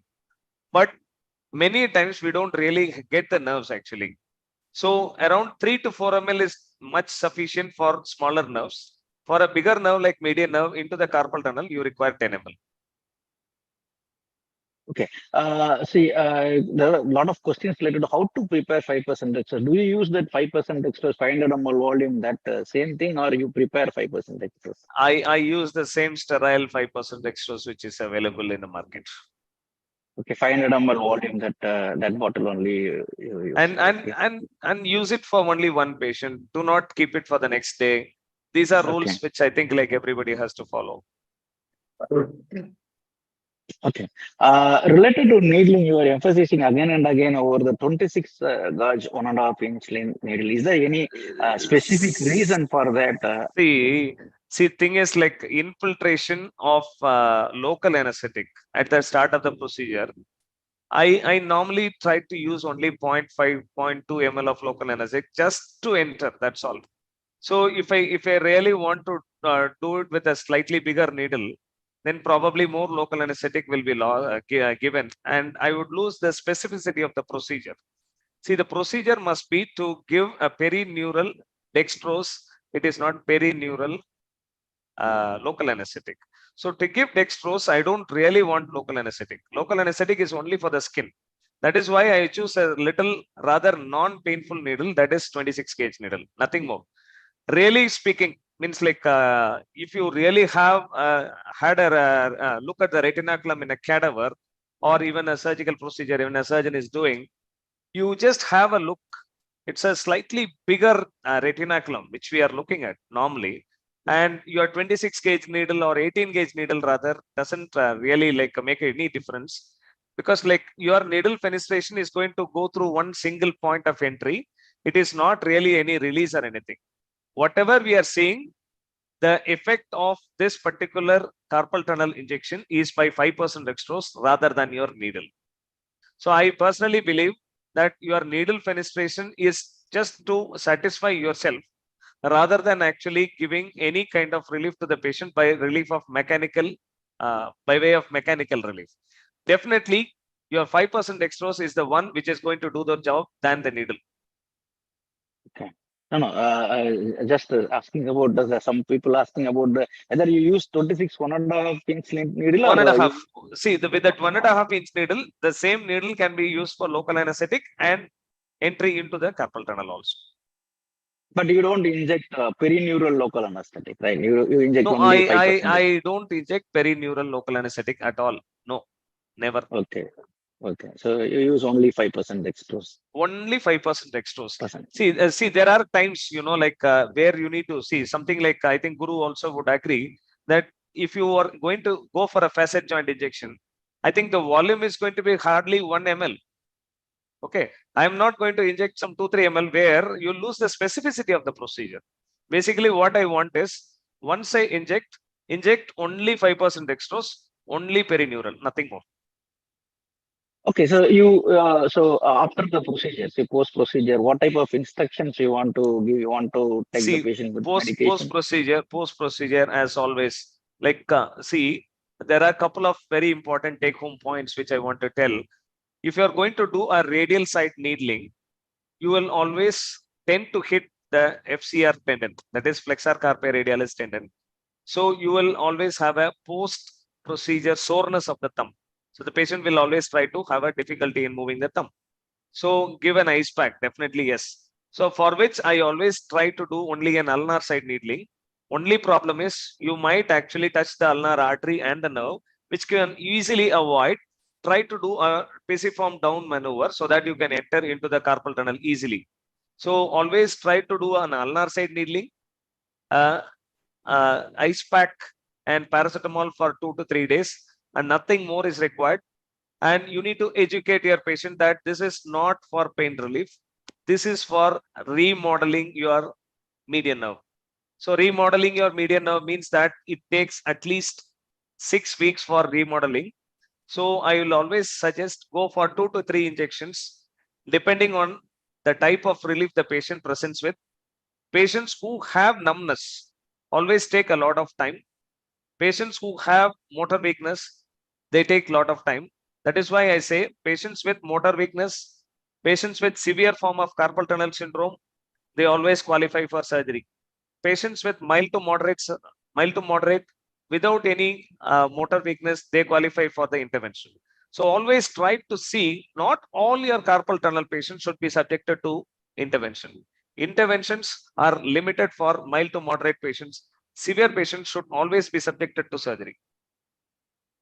Is there any complications or precautions we have to take for using 5% dextrose? Like no, there is nothing actually. We are going to give it only in the local environment. So the local environment injection of 5% dextrose is going to actually benefit. Even if it is a diabetic, you really need not worry. So it is going to be a local injection of 5% dextrose. So it does not have any systemic effects at all. Is there any role for diagnostic block with local anesthetic in nerve entrapment syndromes? I feel all these blocks are to be labeled as diagnostic cum therapeutic blocks. Okay. So essentially, I feel like by giving a 5% dextrose injection, you really don't means like you may not get the local anesthetic effect you want, but definitely like you will get a long term. See, for any diagnostic block, definitely you will wait for 24 hours if it is a local anesthetic. Definitely the patient is going to say pain relief is there. Once you give it, they will have pain relief immediately. Suppose if it is a carpal tunnel or a cubital tunnel, immediately there will be some pain relief. We really tend to mistake that actually. It is not in no way specific actually. So better give a 5% dextrose injection. Take it as a diagnostic and therapeutic block. I have seen plenty of even very senior pain physicians really like they are not very comfortable with 5% dextrose because we are not able to gauge the success of the procedure, because patient tends to complain about pain even after 4 weeks. Really, I'm telling you, carpal tunnels definitely have a huge role to play. That the 5% dextrose has got a huge role to play. You need to see the what to say, like you can see the size of the nerve, you can look at the long axis of the nerve, try to see if there is a reduction in the compression, and more importantly, you can see small fascicles which are starting to appear within the nerve. That means that you are, what to say, like those fascicles are indicative that the nerve is actually getting into normal. Say what will be the how frequency, like how long you will inject it, how many injections in, what will be the See, this thing? typically you need to have 2 things before injection. One is a diagnostic ultrasound. Before that, you need to have a nerve conduction study. So both of which actually are equal. They go hand in hand. You cannot just say that I don't have a nerve conduction study, I've got a huge nerve, I want to inject. No. There are a lot of times a big nerve by ultrasound study, I have sent for nerve conduction study. It came out to be non-carpal tunnel syndrome, demyelinating, sometimes like a peripheral neuropathy. All that actually has come up. Never do without these two. Both ultrasound and nerve conduction study, both are required. Number 2, day 1 of the procedure, you always educate these patients that they are not getting a pain intervention done. They are getting a remodeling intervention done, and it has to be done every 4 weeks for 3 sittings. And if 3 sittings the patient is not getting all right, then probably you will have to relook at the diagnosis and relook at the choice of treatment. Probably he or she may require surgery. So you want to inject every week? Every 4 weeks. Every 4 weeks into 3 times. 3 the sittings. Same protocol. 3 sittings. sittings. Okay. 3 sittings. The same thing for myalgia also? Or yeah, everything. Every entrapment syndrome, I'll tell you, no entrapment syndrome can be treated with 1 injection of 5% dextrose. The entrapment syndrome means there is a mechanical compression. That mechanical compression should be relieved only with repeated injections of 5% dextrose. You can do it every week also, not a problem. The protocol is to inject every 4 weeks for 3 sittings. Okay. Is there any scientific reason for that prolongation, that 4 weeks duration, or should we wait after a single injection? Is there any scientific?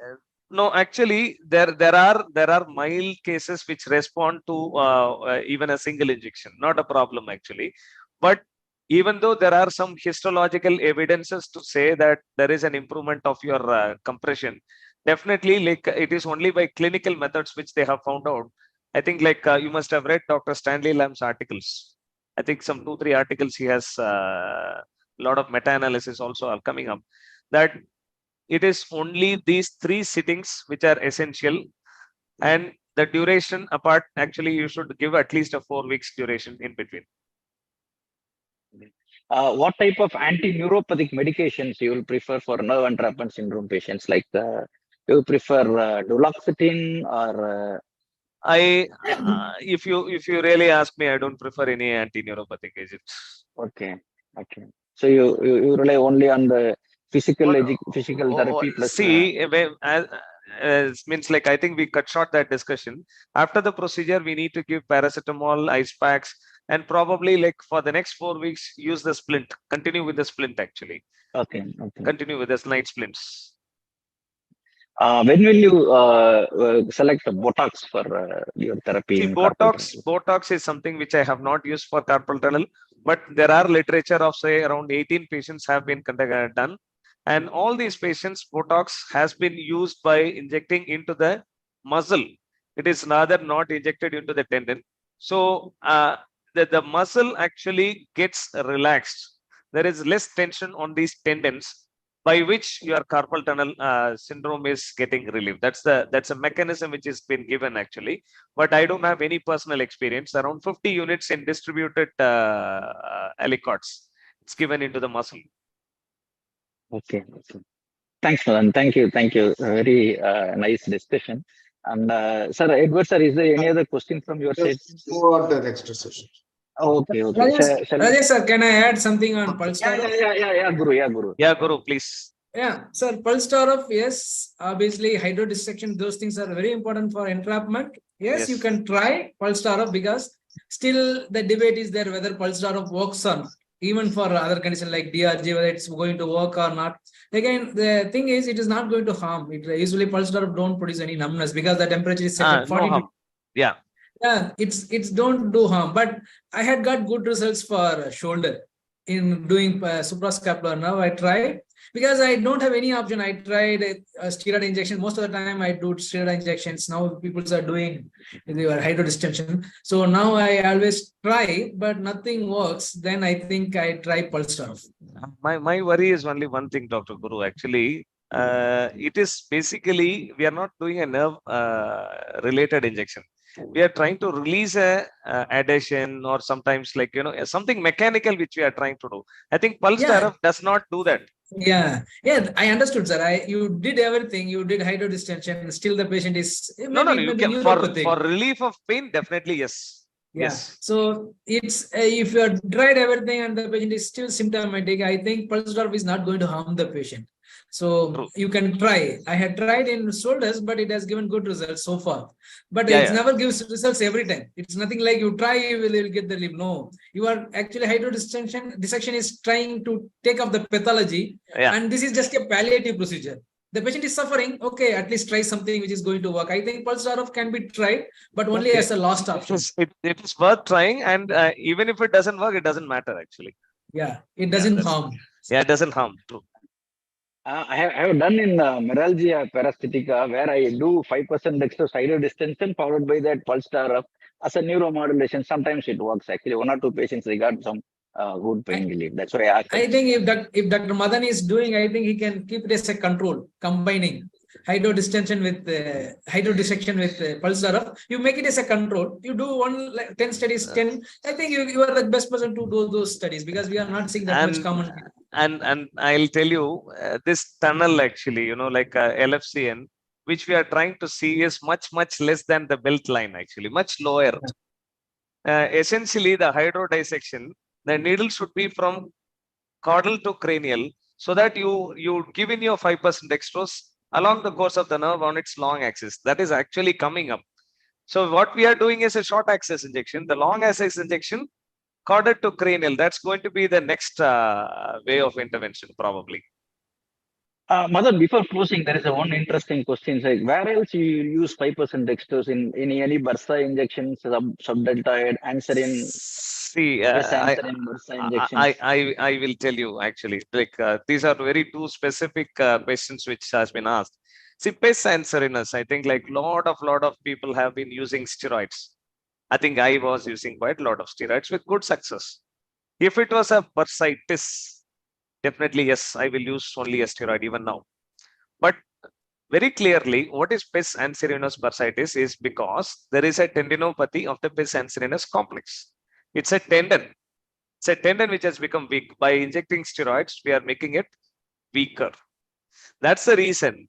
If you have significant amount of fluid, probably you can aspirate it and just leave it as such, or maybe an NSAIDs course, or you can aspirate it, put in 5% dextrose, or it must be injected PRP, something which is actually something which is emerging. Second thing is for subacromial bursa. Subacromial bursa, again, a patient who has got a tendinopathy deserves 5% dextrose than a steroid. If the patient has a tear, definitely, as you know, PRP. If the patient has got only a tendinopathy, I think 5% dextrose is much more than sufficient. Okay. Thank you, Madan. Thank you. Shall we move on to the next one? The next presentation is by Dr. Vissnukumar. He is from Hosur, Sekara Hospital, Hosur, consultant pain physician from there. And he is going to enlighten us with his video presentation on Splanchnic neurolysis, how he does it, and it is for upper abdominal malignancies. Over to you, Dr. Vishnu. Good morning, sir. Yeah, you can start. Sir, am I audible, sir? Yeah, you are audible. Your screen is visible. The presentation screen is visible. Fine, sir. Thank you, Edward, sir. Thank you, Rajesh, sir, for this opportunity. And good morning, everyone, all attendees, especially the postgraduate students. I purposefully wanted to put this topic for two reasons. There are two exam questions related to this topic. I'll be teaching the basics of anatomy and how the procedure is done, and then the WHO pain ladder pattern. And second thing, once I end my slide, I just wanted to know, I wanted to explain you what is pain medicine, what all we do as an pain physician, and what are all the career options that is available after your post-graduation study. So let us move to the topic per se. I have not made it as a complete video session because if I put it as a video, definitely you youngsters will not understand. So I have explained each and every step as a photographic images, and in the end I'll be sharing you all the entire video so that it will be very helpful for you to understand. So first step, if you see, this is the most important exam question. What do you mean by the WHO step ladder pattern? See, any patient who comes with the chronic pain means pain which is persisting more than 3 months. So initially, you'll be calculating a score, whether you do an NRS score or VAS score or something. NRS score is the simple thing, numerical rating scale. So it has a scale from 0 to 10. So 0 means you are suffering from no pain. 10 means you are suffering from a very severe pain. That is, you are amputating a finger without giving any anesthesia. So if the patient is saying that he is having an NRS score of 0 to 3, then you can start with non-opioid analgesics and NSAIDs. Okay, non-opioid analgesics and NSAIDs. 1 minute. So you can start with non-opioid analgesics and NSAIDs like paracetamol, diclofenac and everything. But if the patient says that if the pain score is between 4 to 6, then you have to start with weak opioids like tramadol, tapentadol and all these things. But still, if the patient is telling you, sir, I'm having a pain with an NRS score of 7 to 9 or 10, then you have to start off with opioids like morphine, buprenorphine, pethidine and all these things. So if the pain is not relieved with all those things, then we have a step 4, which includes interventions, nerve blocks, epidurals, patient control analgesia pumps, neurolytic block therapy and spinal stimulators. So keeping this WHO pain ladder as a basic, we are going to step into this. Okay, so this is a very important exam question. You have to draw this diagram and you have to mark it properly. So just by seeing the diagram, the examiner will think that, okay, you have known the concept and you can score the marks. It is basically an important 5-mark question. And coming to the topic per se, this Splanchnic nerve block can provide a pain relief of chronic visceral upper abdominal pain. Either it can be malignant or non-malignant. Malignant conditions like CA gallbladder, CA pancreas, CA stomach. Okay, and non-malignant condition, mostly I'll be doing chronic pancreatitis, atrophic pancreatitis. I'm doing this splanchnic nerve neurolysis.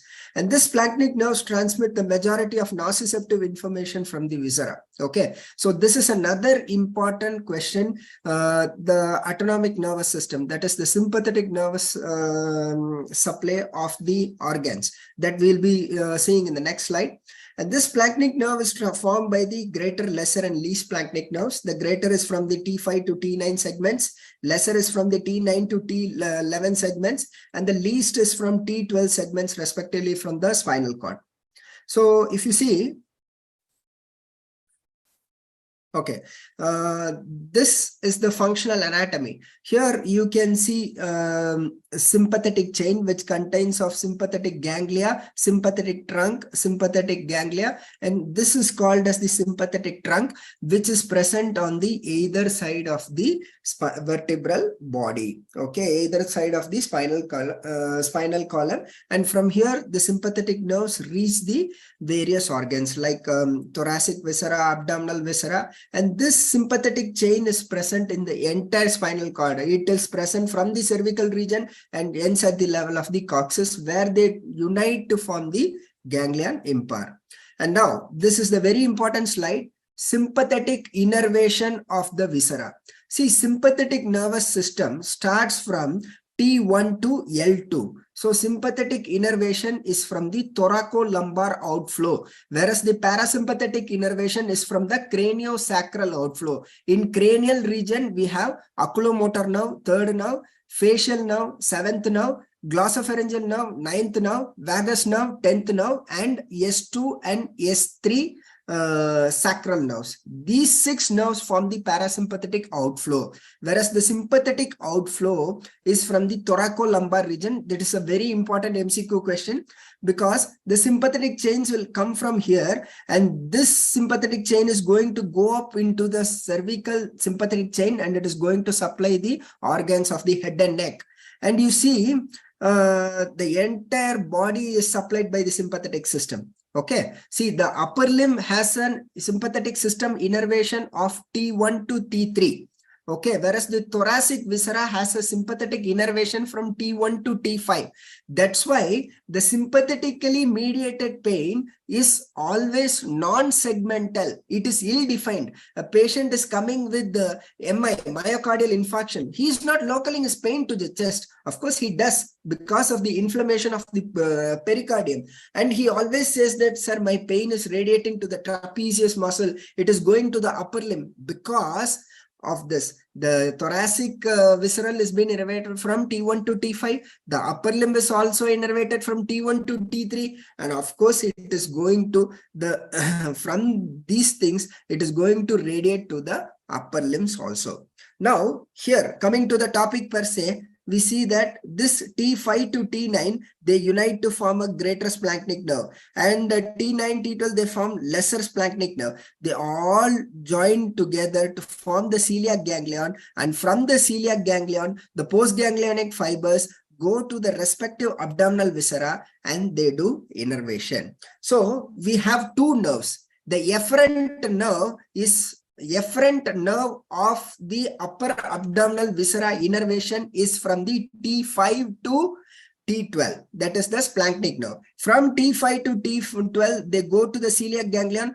Postganglionic fibers supply the upper abdominal viscera. Now, the afferent nociceptive fibers always travel to the celiac ganglion, and they in turn merge into the splanchnic plexus, and from here they terminate in the dorsal root. And once they come to the dorsal root, from the posterior spinothalamic tract, the second order neuron goes to the thalamus, and from here the third order neuron goes to the limbic system and the somatosensory cortex. This is how the pain is perceived. So whenever there is an inflammation, whenever there is an alteration in the structure, or whenever there is a mechanical deformity, the patients will be the somatosensory cortex will be stimulated. Along with that, the limbic system will be stimulated. That's why when you see a patient with pancreatitis, he will not be happy because the limbic system is stimulated. That will control the emotion. You can see them in the dull face, keeping their hands touching to the stomach. So this is the main thing, because their limbic system is stimulated. Okay, now to the topic per se. Now you can see from the T5 to, this is the parasagittal anatomy. So this is the splanchnic nerve, greater splanchnic nerve from T5, T6, T7, T8. And T9, they unite to form the greater splanchnic nerve. T10 and T11, they form the lesser, and T12, they form the least. Okay, and now all these 3 things are P ganglionic to celiac ganglion. Okay. Now these three splanchnic nerves pierce the crust of the diaphragm and they coalesce into the celiac ganglion. Now, if you see this splanchnic nerve, why we are targeting here? Because this splanchnic nerve, you see, the location of the splanchnic nerve is well defined. First point. Medially, you have a vertebral body. Laterally, you have a pleura. Okay, and caudally you have the crust of the diaphragm, and when they form the ganglion, okay, this ganglion is front of the aorta. Okay, now when we see the anterior view, see here, this is the anterior, this is the celiac ganglion, and from the sympathetic chain you have got the greater, lesser, and least.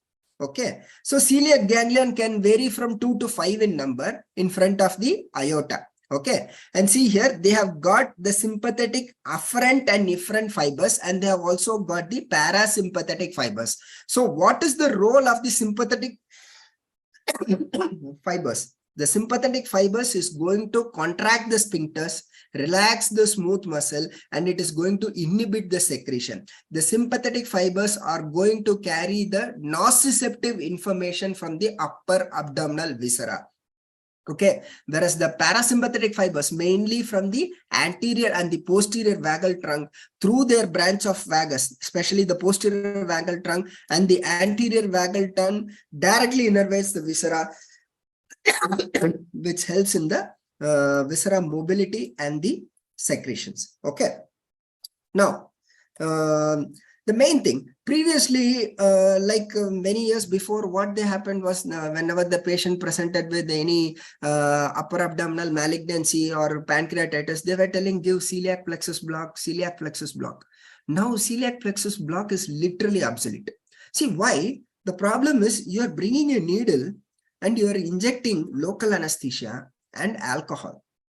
Okay, but the amount of drug that you are giving, you are not sure whether your drug is reaching the ganglion 100% effectively, so that you can get a 100% good result. So we are giving a drug in an assumption that, okay, it is going to spread here. But now, as you see in this diagram here, the location of this splanchnic nerve, everything is prefixed. So you bring your needle here at the level of T11, you do a radiofrequency ablation, you are targeting the nerve, you are burning the nerve, so that the duration of pain relief is excellent.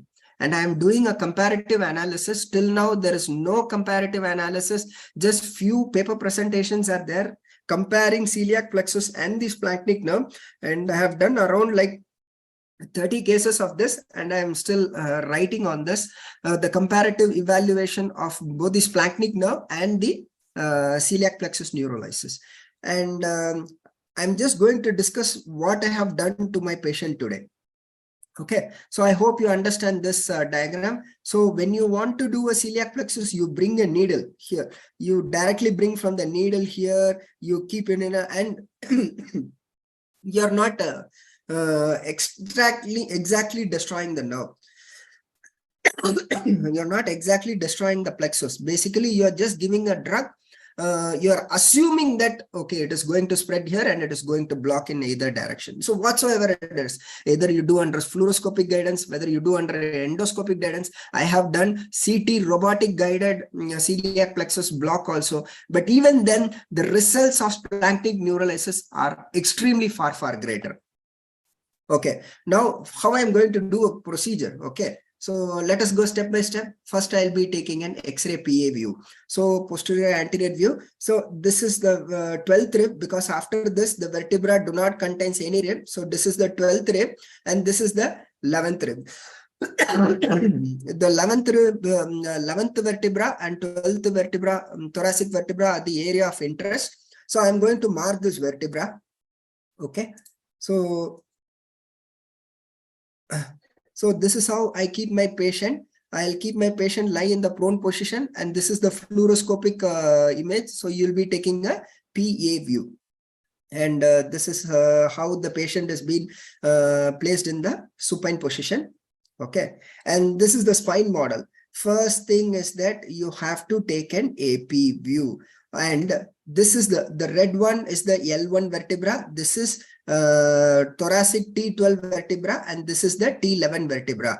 T11 vertebra is the point of interest. Whenever you do celiac plexus, the L1 vertebra is the point of interest. Okay. Now, whenever you are taking PA view, so as we discussed in the diagram, the sympathetic ganglia lies here, and this is the sympathetic trunk. The sympathetic trunk is nothing but the axon, and here you have got a sympathetic ganglia, and again here this is the sympathetic trunk, and this is the sympathetic ganglia. Both the sympathetic ganglia and sympathetic trunk is called as the sympathetic chain, which is present on the either side of the vertebral body. Okay, and you take a lateral position, and in this lateral position, your sympathetic chain lies this way. Okay, so you have to keep this location of the sympathetic chain very important. Okay, so now you take a lateral view, and that is how you get the previous image. And here you can see the sympathetic chain, how it has been aligned here. Now, in the lateral view, if you see, so this is the T11 vertebra, and this is the T12 vertebra. From T5 to T9, the greater splanchnic nerve is coming like this, from the posterior to anterior, and the lesser splanchnic nerve from T10 and T11, they are joining, and it is at the level of the T11 vertebra, and it is fixed. Okay, and now the T12 least splanchnic nerve is coming here. Okay, now what I'm going to do is I'm just going to do a radio frequency ablation. So I'll tell you what is radio frequency ablation later. So by this image, you can come to a logic that once you keep your needle here and once you burn the tissues, obviously you can target both these nerves. And then I give an alcohol, and it is going to cover this nerve also.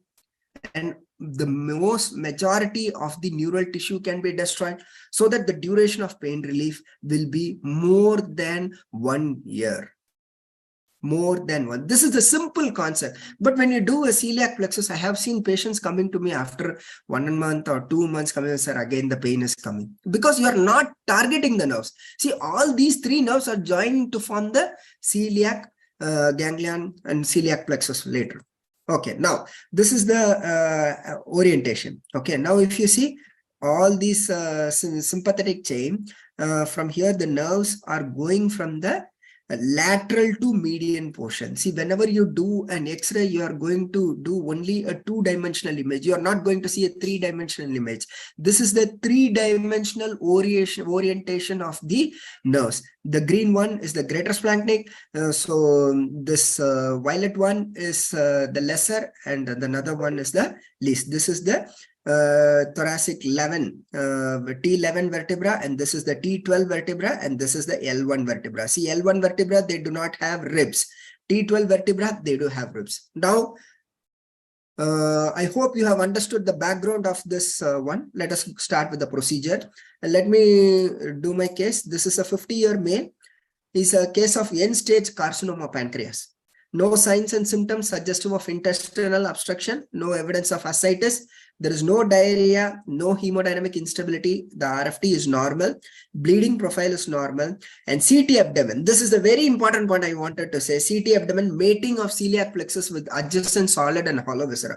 So what happens whenever there is an atrophic pancreatitis or whenever there is any carcinoma, the surrounding structures are completely destroyed.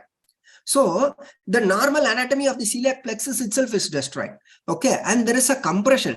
So when you are doing a celiac plexus, you cannot say that confirmly that, okay, I'm going to give this drug, it is going to destroy my intestine. No, you cannot say that. And the literature is coming now. So you have to do a splanchnic plexus block to get an effective relief. And now the patient is on tablet morphine 120 milligram per day. And he's on anti-neuropathics, tablet pregabalin. And he came to me and he was telling me, he was literally touching my foot. Sir, please help me some more. Even if it takes like 5 minutes of delay while taking morphine, I'm having severe pain. It's like someone taking the knife and directly putting it in my stomach. So he just came to me and he told me, sir, please help me out. Otherwise, if you cannot relieve my pain, give me some medicine and make me die. This is what he told me. Literally, this is what he told me, and he was begging me. So he was having, because of this pregabalin, he was having excessive sedation, and because of this tablet morphine, despite taking Crimafin plus, he himself used to keep enema every day just to pass motion. All these were the side effects of opioids. Okay, and now come here. Okay, now this patient has been planned for Splanchnic neurolysis, combined radiofrequency and alcohol ablation. So pre-op preparation, vitals monitoring, BP, SpO2, ECG was being done. Preloading 500 ml of intravenous fluid NS was given, and I have given ceftriaxone 1 gram.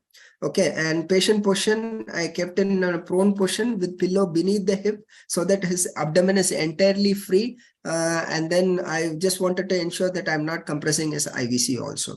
Okay, so these are the material used. I used 25 gauge, 15 centimeter RF needle with 10 millimeter active tip. I'll tell you what is RF now. And I used some extension tubings, syringes, local, dexamethasone, and contrast. Okay, this is very important. Whenever I use, you can see my needle. See here, the tip of my needle is bent. I just wanted to purposefully show, 1 minute.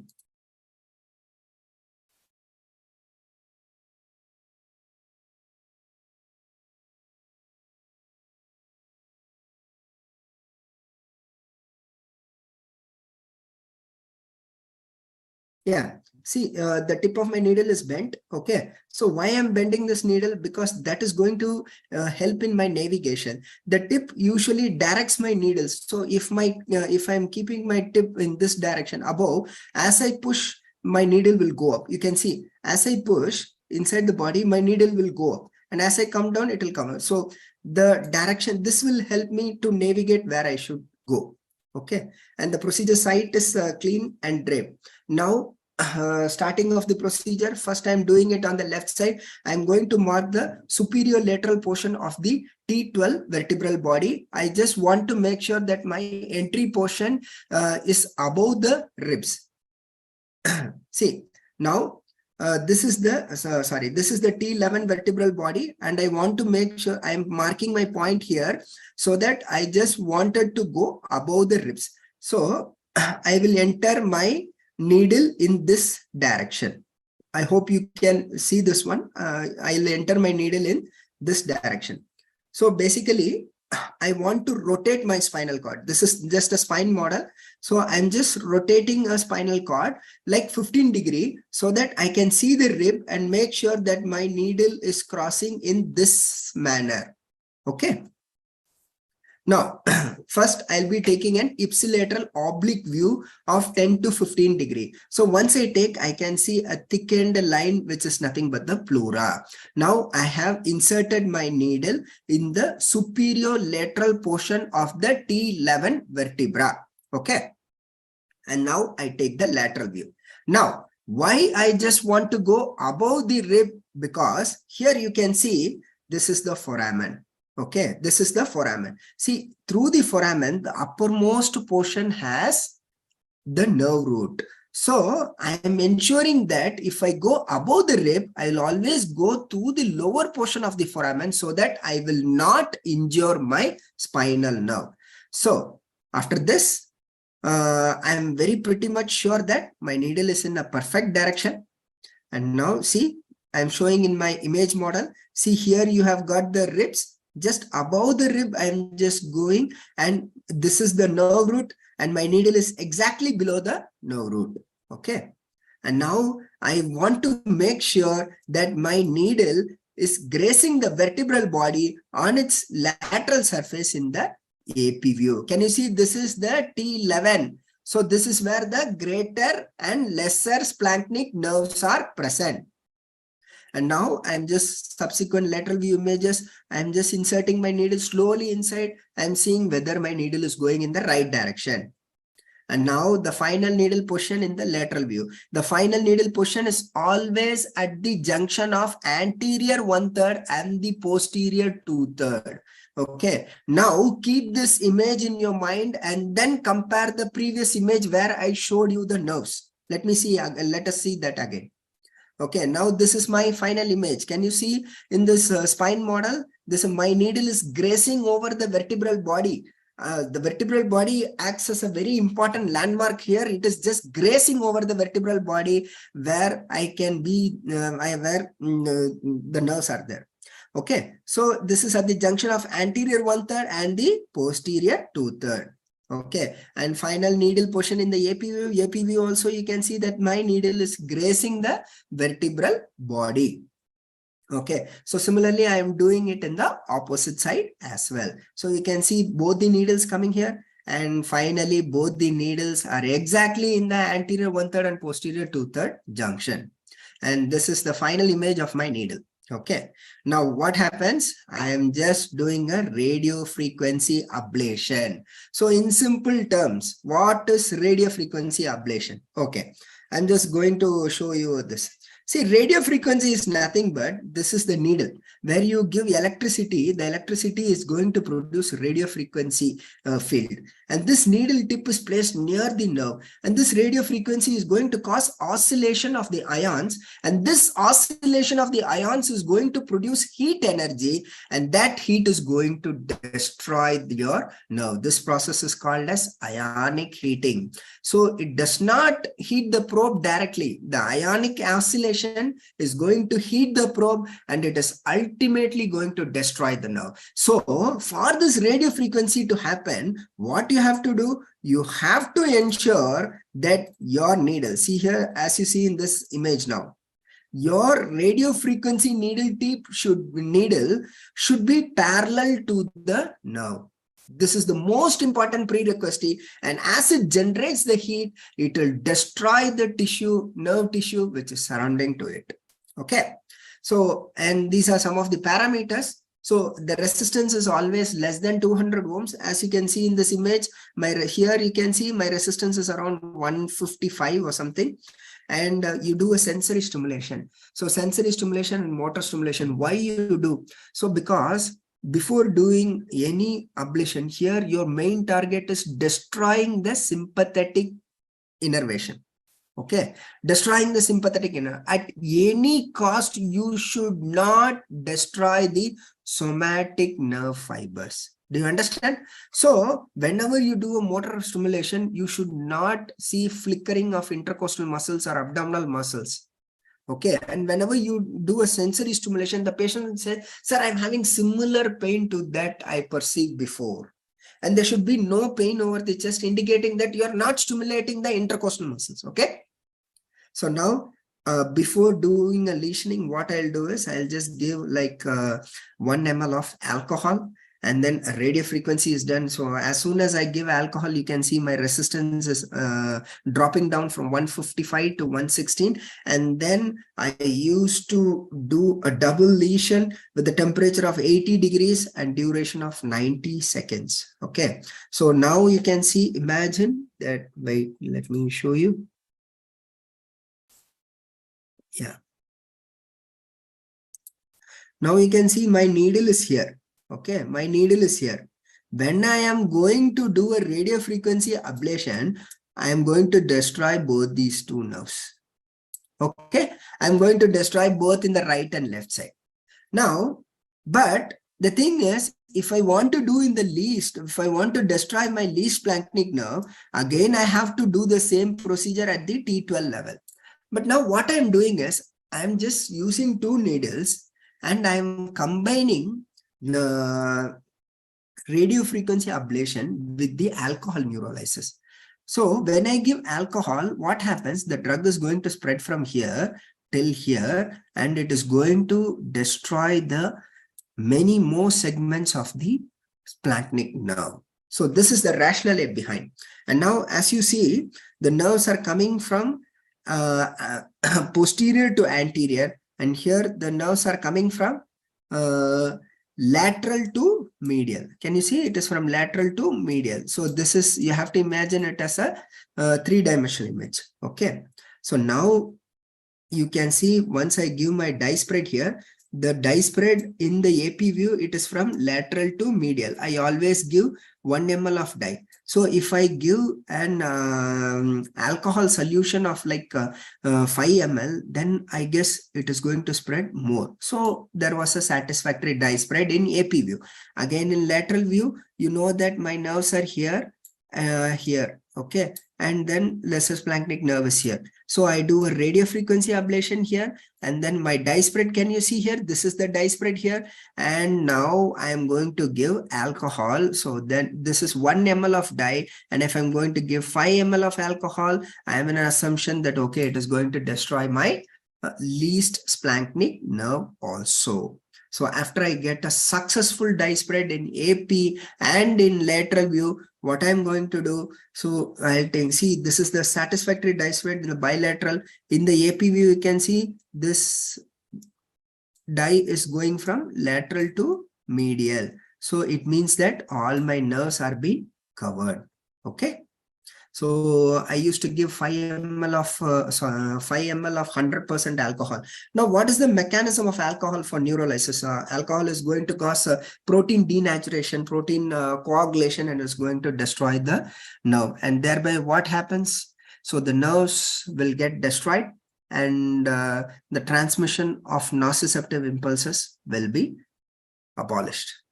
So post-procedure precautions, what I do? I keep the patient prone for 30 minutes and I give NSRL 500 ml again, and I do BP monitoring. And in the procedure, I used to give paracetamol 1 gram and injection diclofenac 75 mg IV, and is shifted to ward after 2 hours of observation in the recovery room.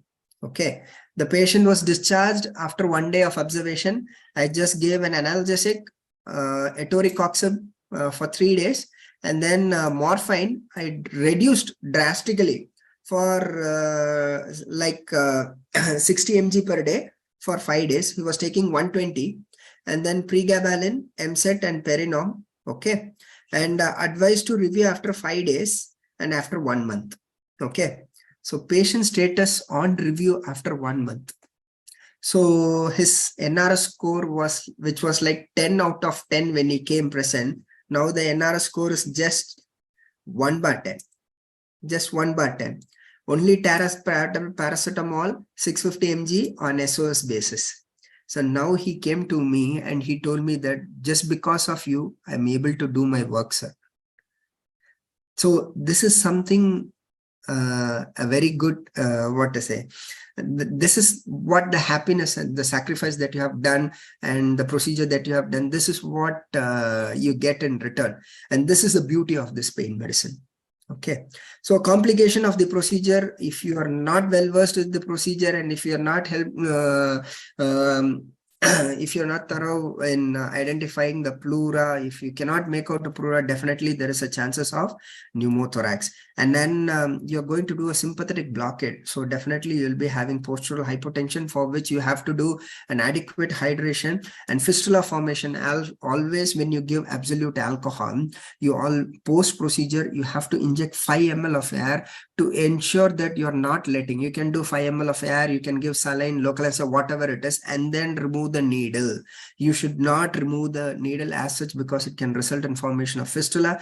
Diarrhea can also be there. Diarrhea will this is because of the sympathetic deactivation, and sometimes if you're not doing the procedure properly, then it can lead to spinal cord ischemia, paraparesis or paraplegia due to the damage of the somatic nerves. Sometimes injury to the artery of the Adam Quicks is also going to cause all these things. Okay, so always stick to the basics. It is very simple. If you follow the basics properly, what I told, the dye spread should always be from lateral to medial in AP view and from anterior to posterior in the lateral view.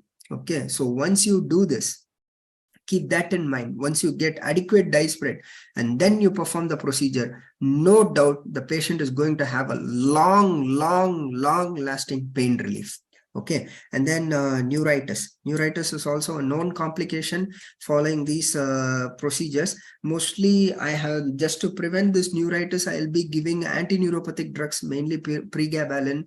And after my procedure, I'll be giving a small dose of 2 mg of dexamethasone after radiofrequency ablation. Personally, I have not seen any patients with the neuritis following the splanchnic nerve. I've usually seen while ablating this trigeminal neuralgia cases. So thank you very much. So last 2 minutes, I just wanted to talk regarding what conditions do pain physician treat. So whenever you are dealing with pain medicine, so what is pain medicine? So basically you'll be treating patients with cancer pain, any neuropathic pain. Okay, any neuropathic pain like secondary to entrapment syndrome or trigeminal neuralgia, and you'll be dealing with discogenic pain. Okay, cervical and lumbar radicular pain, sciatic pain, and you'll be dealing with musculoskeletal pain, and you'll be dealing with osteoarthritis. Today morning, I did a case, 70-year-old man, the bilateral severe osteoarthritis of knee. He has a severe LV dysfunction, EF of 25, post PTCA, and he also got has also got tuberculosis. Okay, and he has got an orthopnea also. So what I kept him in propped up position. I did an radiofrequency ablation of genicular nerves, and now post procedure I made him mobilize. He was not able to walk before. Now just after 1 hour post procedure, he just walked in. I started this procedure by 6 a.m. in the morning, and night in the morning and 9 o'clock when I came for a review, he's just walking off. So that gives an happiness. Ideally, such candidates has to be posted for TKR, but due to the complications in the post-operative period, he told that, no, sir, I'm not ready to accept this. I'll go for radiofrequency ablation. So he had an excellent thing. Spondyloarthropathy, rheumatoid arthritis, ankylosing spondylitis. Many people do come with shoulder pain or back pain, facetogenic pain. So just with doing some minimally invasive percutaneous spine interventions, they'll be getting a very good relief, very good relief. Their quality of life can basically, see, you cannot limit the joint restriction by giving DMRDs. One patient came to me, he was not able to do flexion extension, and he was not able to do the lateral rotation. What I did was I gave Atlanta occipital joint injection and cervical facet injection. Of course, he was very fine. It was very fine. The quality of life can be improved with by doing these interventions. So these are some of the modalities pain physicians do use. First thing is minimally invasive percutaneous pain and spine interventions. So spine intervention is like a special interest group. I do mostly do spine interventions. I do root blocks. And then I do spine endoscopic procedures, endoscopic discectomy. In the cases of sciatica, I do facet.